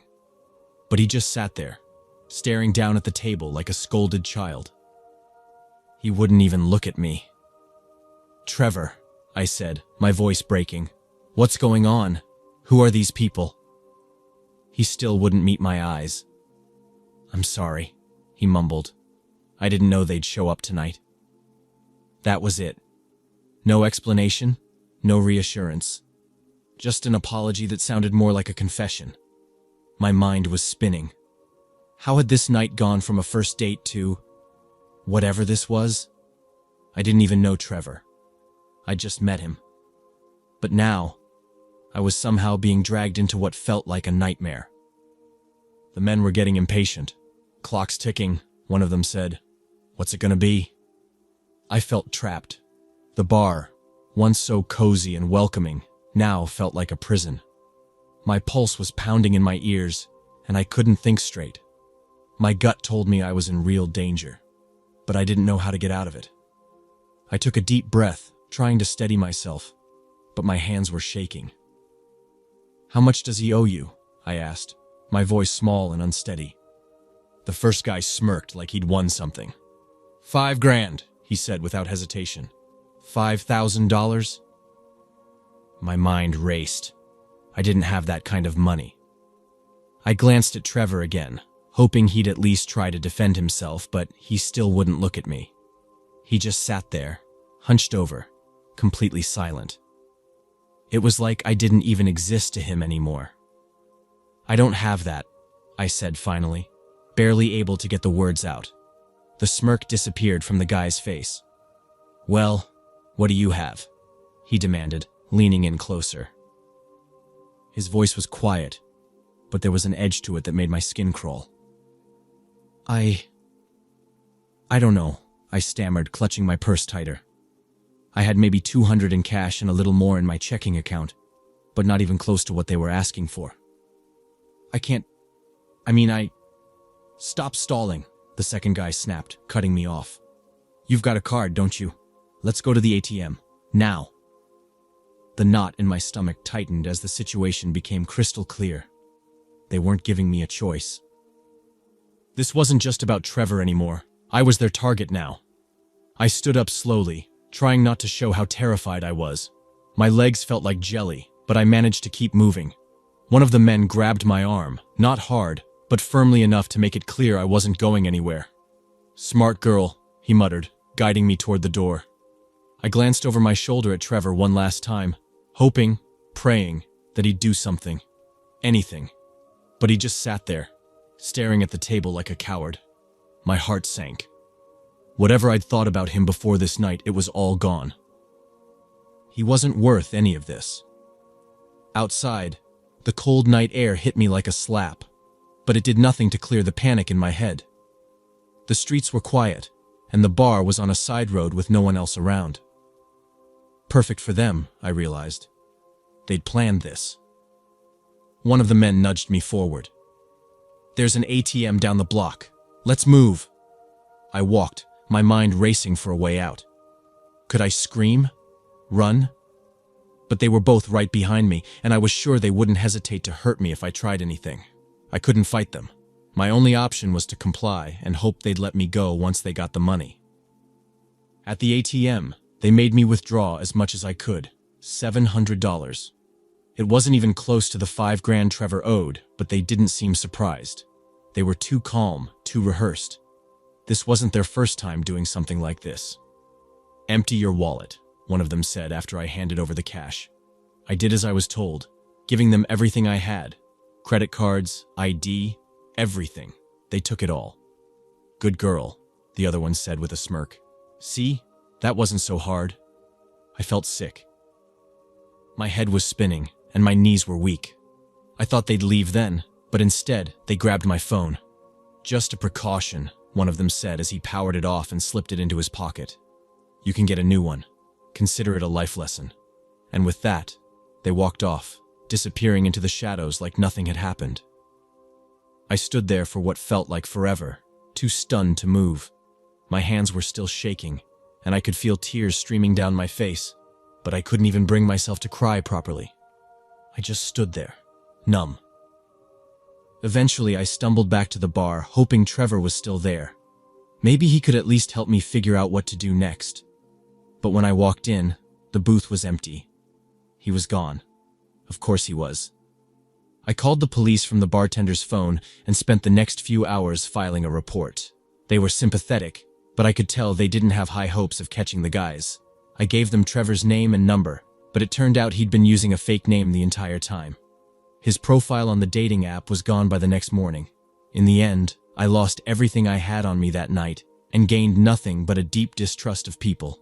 It could have been worse. I kept telling myself that, but it didn't feel like much comfort. If I've learned anything, it's this. Trust your gut. If something feels off, it probably is. And never, ever let someone drag you into their mess. You'll always be the one who ends up paying the price.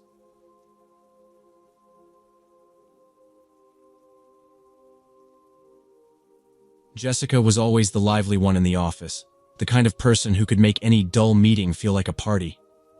So, when she told me about Logan, this guy she'd met at a festival in Denver, I wasn't surprised.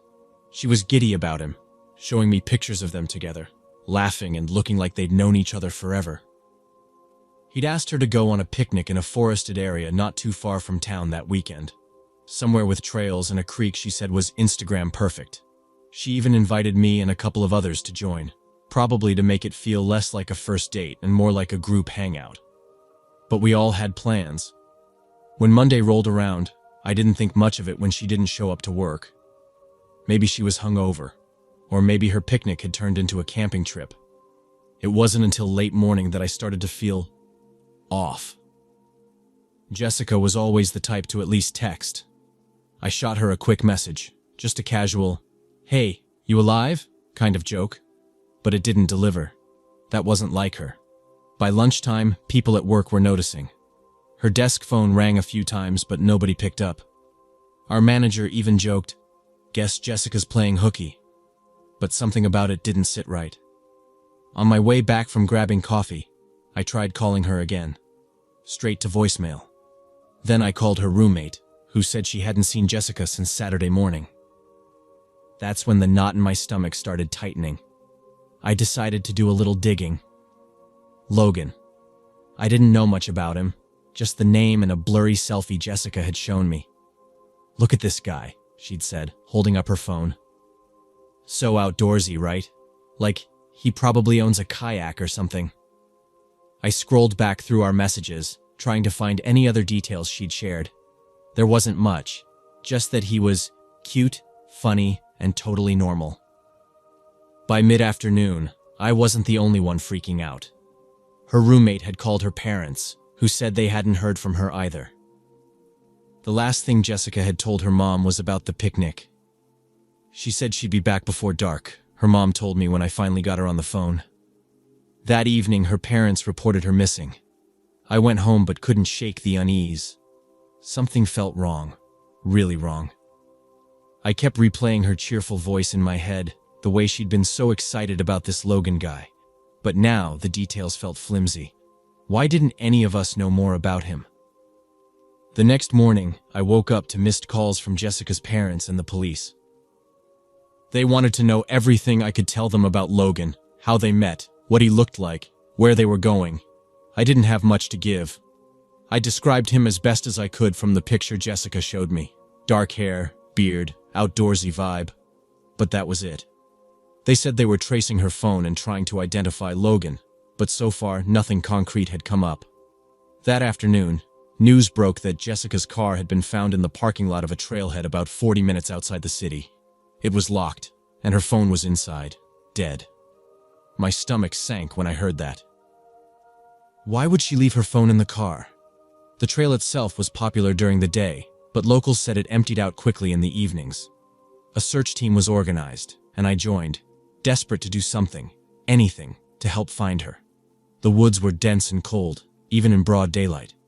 Volunteers called her name as we fanned out along the trails, but every step deeper into the forest felt like we were walking into something dark, something we weren't supposed to see.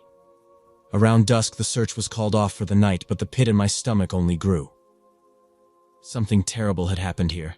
I could feel it. The next day, the news got worse. Search dogs had picked up Jessica's scent, leading officers off the main trail and deep into the woods. That's where they found her, lying in a clearing about 2 miles from the trailhead. She was bruised, battered, and barely recognizable. The scene was horrific. The police wouldn't share many details, but rumors spread quickly among the search volunteers. There were signs of a struggle, other footprints, and items scattered around that didn't belong to Jessica. Whatever happened to her, she hadn't been alone. The official report came out later that week. Jessica had suffered severe injuries consistent with an assault and had likely died from exposure. Police said there was evidence that at least 3 or 4 people had been at the scene, including Logan. But Logan wasn't his real name. He was using a fake identity, one of many he'd cycled through in the past year. Investigators uncovered that he was part of a group that lured people into secluded areas under the guise of dating or outdoor adventures, only to rob and sometimes attack them. I couldn't stop thinking about how close Jessica had been to escaping. If she'd managed to hold on a little longer, or if someone had found her sooner, she might still be alive. It haunted me. I kept replaying our last conversation, wondering if I could have done something, asked more questions, insisted she stay in touch, anything to change what happened. Her death hit everyone hard. The office felt empty without her energy. Her family was shattered, and I could barely bring myself to face them at her memorial. The investigation dragged on for months, but eventually, police arrested 3 people connected to the group, including Logan. They were charged with multiple crimes, including Jessica's murder. Even now, years later, I can't shake the guilt. Jessica trusted this guy. She was so excited about the date, about the possibility of something new, and she had no idea what kind of danger she was walking into. None of us did. If there's one thing I've learned from this, it's to trust that uneasy feeling when something doesn't add up. Pay attention to the details. And for God's sake, never go off into the middle of nowhere with someone you barely know. It's just not worth it.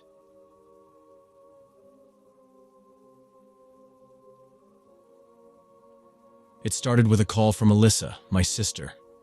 Her voice sounded shaky, which wasn't like her at all. She's the confident one, always cracking jokes or brushing off things that might rattle someone else. "I think I screwed up," she said. I asked her what happened. She told me she'd been seeing this guy, David, for a couple of weeks. They'd met at some trendy restaurant in Atlanta. He was charming, paid for her drinks, and seemed genuinely interested in her life. Nothing weird, nothing out of the ordinary. Their second date was supposed to be a casual evening at a coffee shop, but things took a bizarre turn. She said halfway through their date, a man walked in wearing plain clothes but flashed a badge. He claimed to be a detective with the Atlanta PD. Alyssa said she was stunned. The guy wasn't loud or aggressive, just assertive. He asked for her by name and said there was a legal matter that required her immediate attention. "What kind of legal matter?" I asked, already feeling a knot tightening in my stomach. "That's the thing," Alyssa said. "He wouldn't say. Just kept repeating that I needed to come with him to sort it out. He wasn't giving me a choice." "What did David do?" She went quiet for a second. "That's what's bothering me. He acted just as confused as I was. But he didn't really do anything. He asked the guy to explain, sure. But when the guy started talking about legal protocols and warrants, David just sort of backed off. Like, completely. That was the first red flag. David's reaction, or lack of one. The second was the way the detective had handled things. Alyssa told me that when she hesitated, the man put a hand on her elbow and said, "Ma'am, I need you to come with me now. We can sort everything out at the station." "What station?" I asked. "That's what I asked him," Alyssa said, her voice cracking a little. "He just said downtown. He didn't specify. And when I asked for his badge number, he got annoyed, said I was delaying things, and that it would be worse if I didn't cooperate." I was already pacing. "You didn't go with him, did you?" "I didn't know what else to do," she snapped, and I could hear the frustration and fear spilling out. He had a badge. He had what looked like paperwork. David wasn't helping. What was I supposed to do? That was the last I heard from Alyssa that night. The next morning, she wasn't answering her phone. Not a single call, not a single text. I tried David too. Nothing. By noon, I was panicking. I called my parents, explained everything, and we decided to contact the police. That's when things got even stranger. The real Atlanta PD had no record of a detective matching the description Alyssa gave. No one had filed a report about her, and there weren't any pending investigations involving her name. It hit me like a ton of bricks. This guy wasn't a cop. When we started digging, we found out that the cameras near the coffee shop had caught footage of Alyssa being led to an unmarked car with flashing lights. The footage wasn't clear enough to see the plates, but the lights on the car were obviously fake. And David? He wasn't at the coffee shop anymore. In fact, no one could figure out where he'd gone after Alyssa was taken. We spent the next 2 days doing everything we could think of. Social media posts, flyers, calls to every friend Alyssa had. My parents even offered a reward for information. The police worked the case, but you could tell it wasn't moving fast enough. All we had was the security footage and a description of the fake cop in his car. David finally called me back on the 3rd day, but his response made my blood boil. He said he didn't know what happened after the detective left with Alyssa. He claimed he'd gone home because he didn't think he could help and figured it wasn't his business. "Not your business," I shouted into the phone. "You just let her get taken by some random guy flashing a badge?" His voice was calm, too calm. I didn't know it was fake. How was I supposed to know? That was when I started to suspect him. Something about his tone, about how detached he sounded. It didn't sit right. I told the cops everything he said, and they started looking into him. It wasn't long before they found something. David had been texting someone right before the fake cop showed up. They couldn't get the content of the messages right away, but the timing was suspicious. By day 4, the media had picked up the story. Everyone in the area knew Alyssa's face, knew about the man pretending to be a cop. But still, no sign of her. I didn't sleep that night. None of us did. Then came day 5. That was when the call came in. A fisherman had spotted something in the river about 30 miles from where Alyssa was last seen. A body. I can't even describe the moment we got the confirmation it was her. My parents collapsed. I punched a wall so hard I thought I broke my hand. The cops said it looked like she'd been dead for days. She'd been restrained, beaten. There were bruises on her wrists and ankles, and they found duct tape remnants on her skin. The worst part? She'd been alive for at least 2 days after she was taken. The investigation ramped up after that.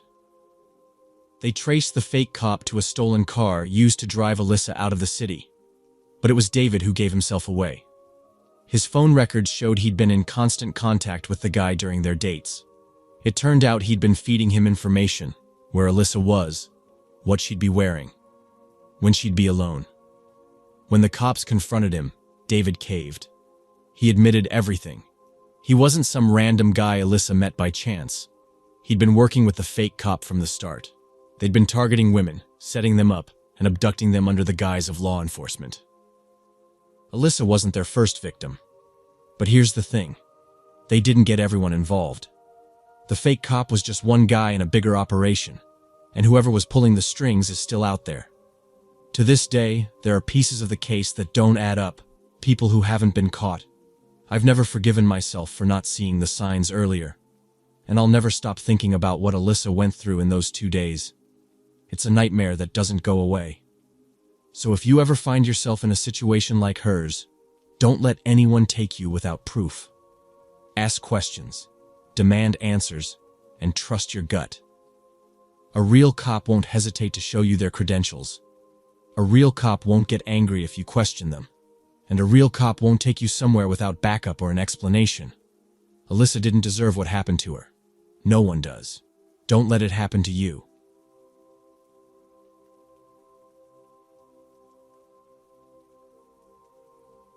My daughter Madeline met Blake in Boston.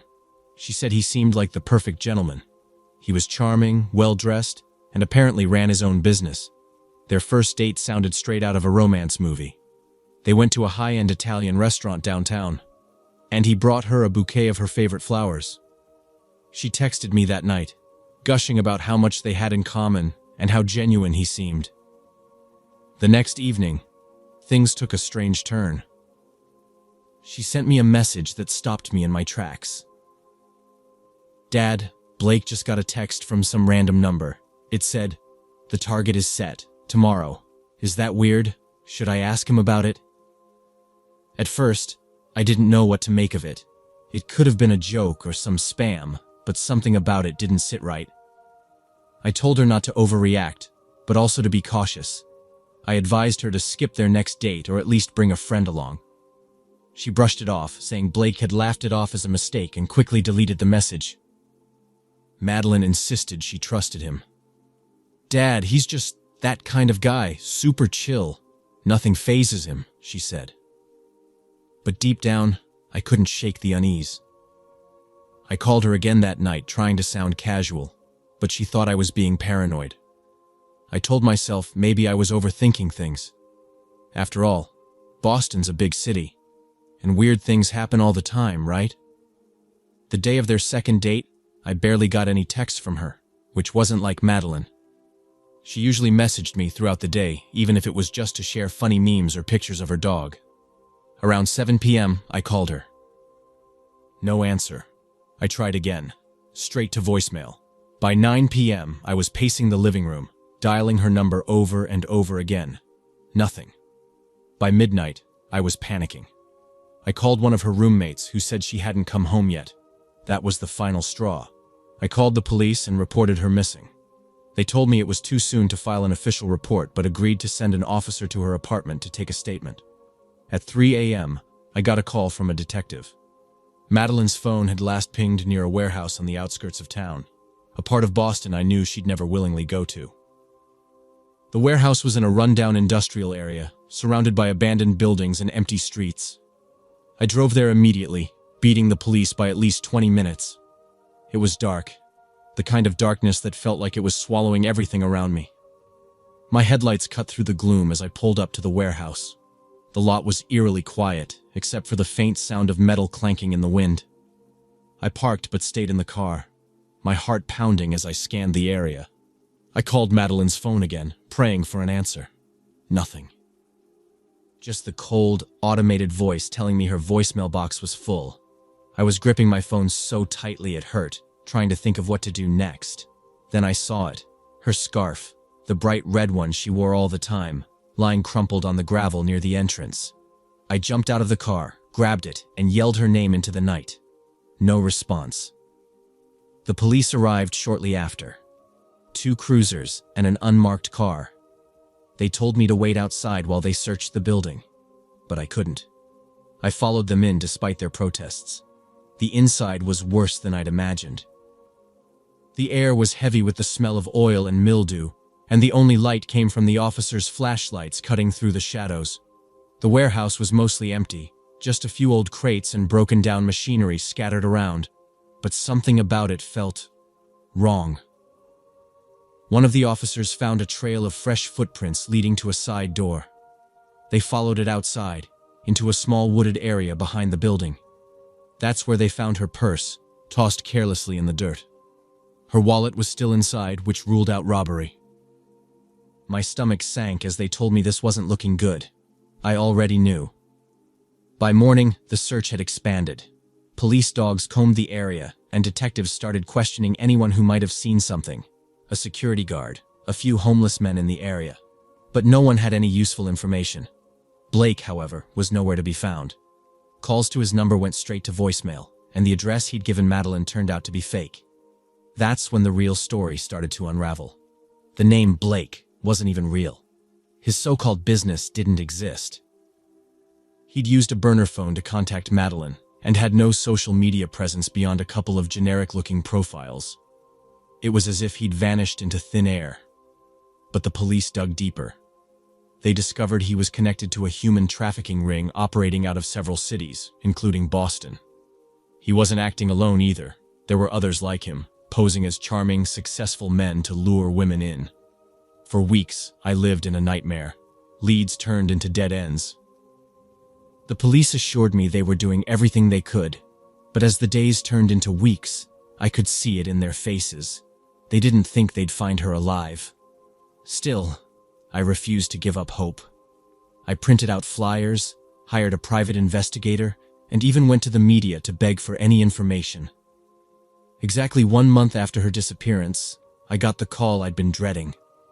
They'd found a body matching Madeline's description in the basement of an abandoned house across state lines. The autopsy confirmed it was her. The coroner's report said she'd been dead for weeks by the time they found her. The details of what she went through before her death were too horrifying to process, but the police believed she'd been targeted for organ trafficking. a growing, horrifying part of the criminal operation Blake was tied to. I didn't sleep for days after that. I kept replaying everything in my head. The red flags I'd noticed, the text she'd sent me, my gut feeling that something was off. I should have done more. Maybe if I'd gone to the police earlier or insisted she stay home that night, things would have been different. But the truth is, I can't change what happened. All I can do is warn others. If you're a parent, trust your instincts. If something feels wrong, it probably is. And if you're someone meeting strangers, especially online, please be careful. Not everyone is who they claim to be. Madeline thought she'd met her dream guy. Instead, she met a monster. Don't let this happen to someone you love.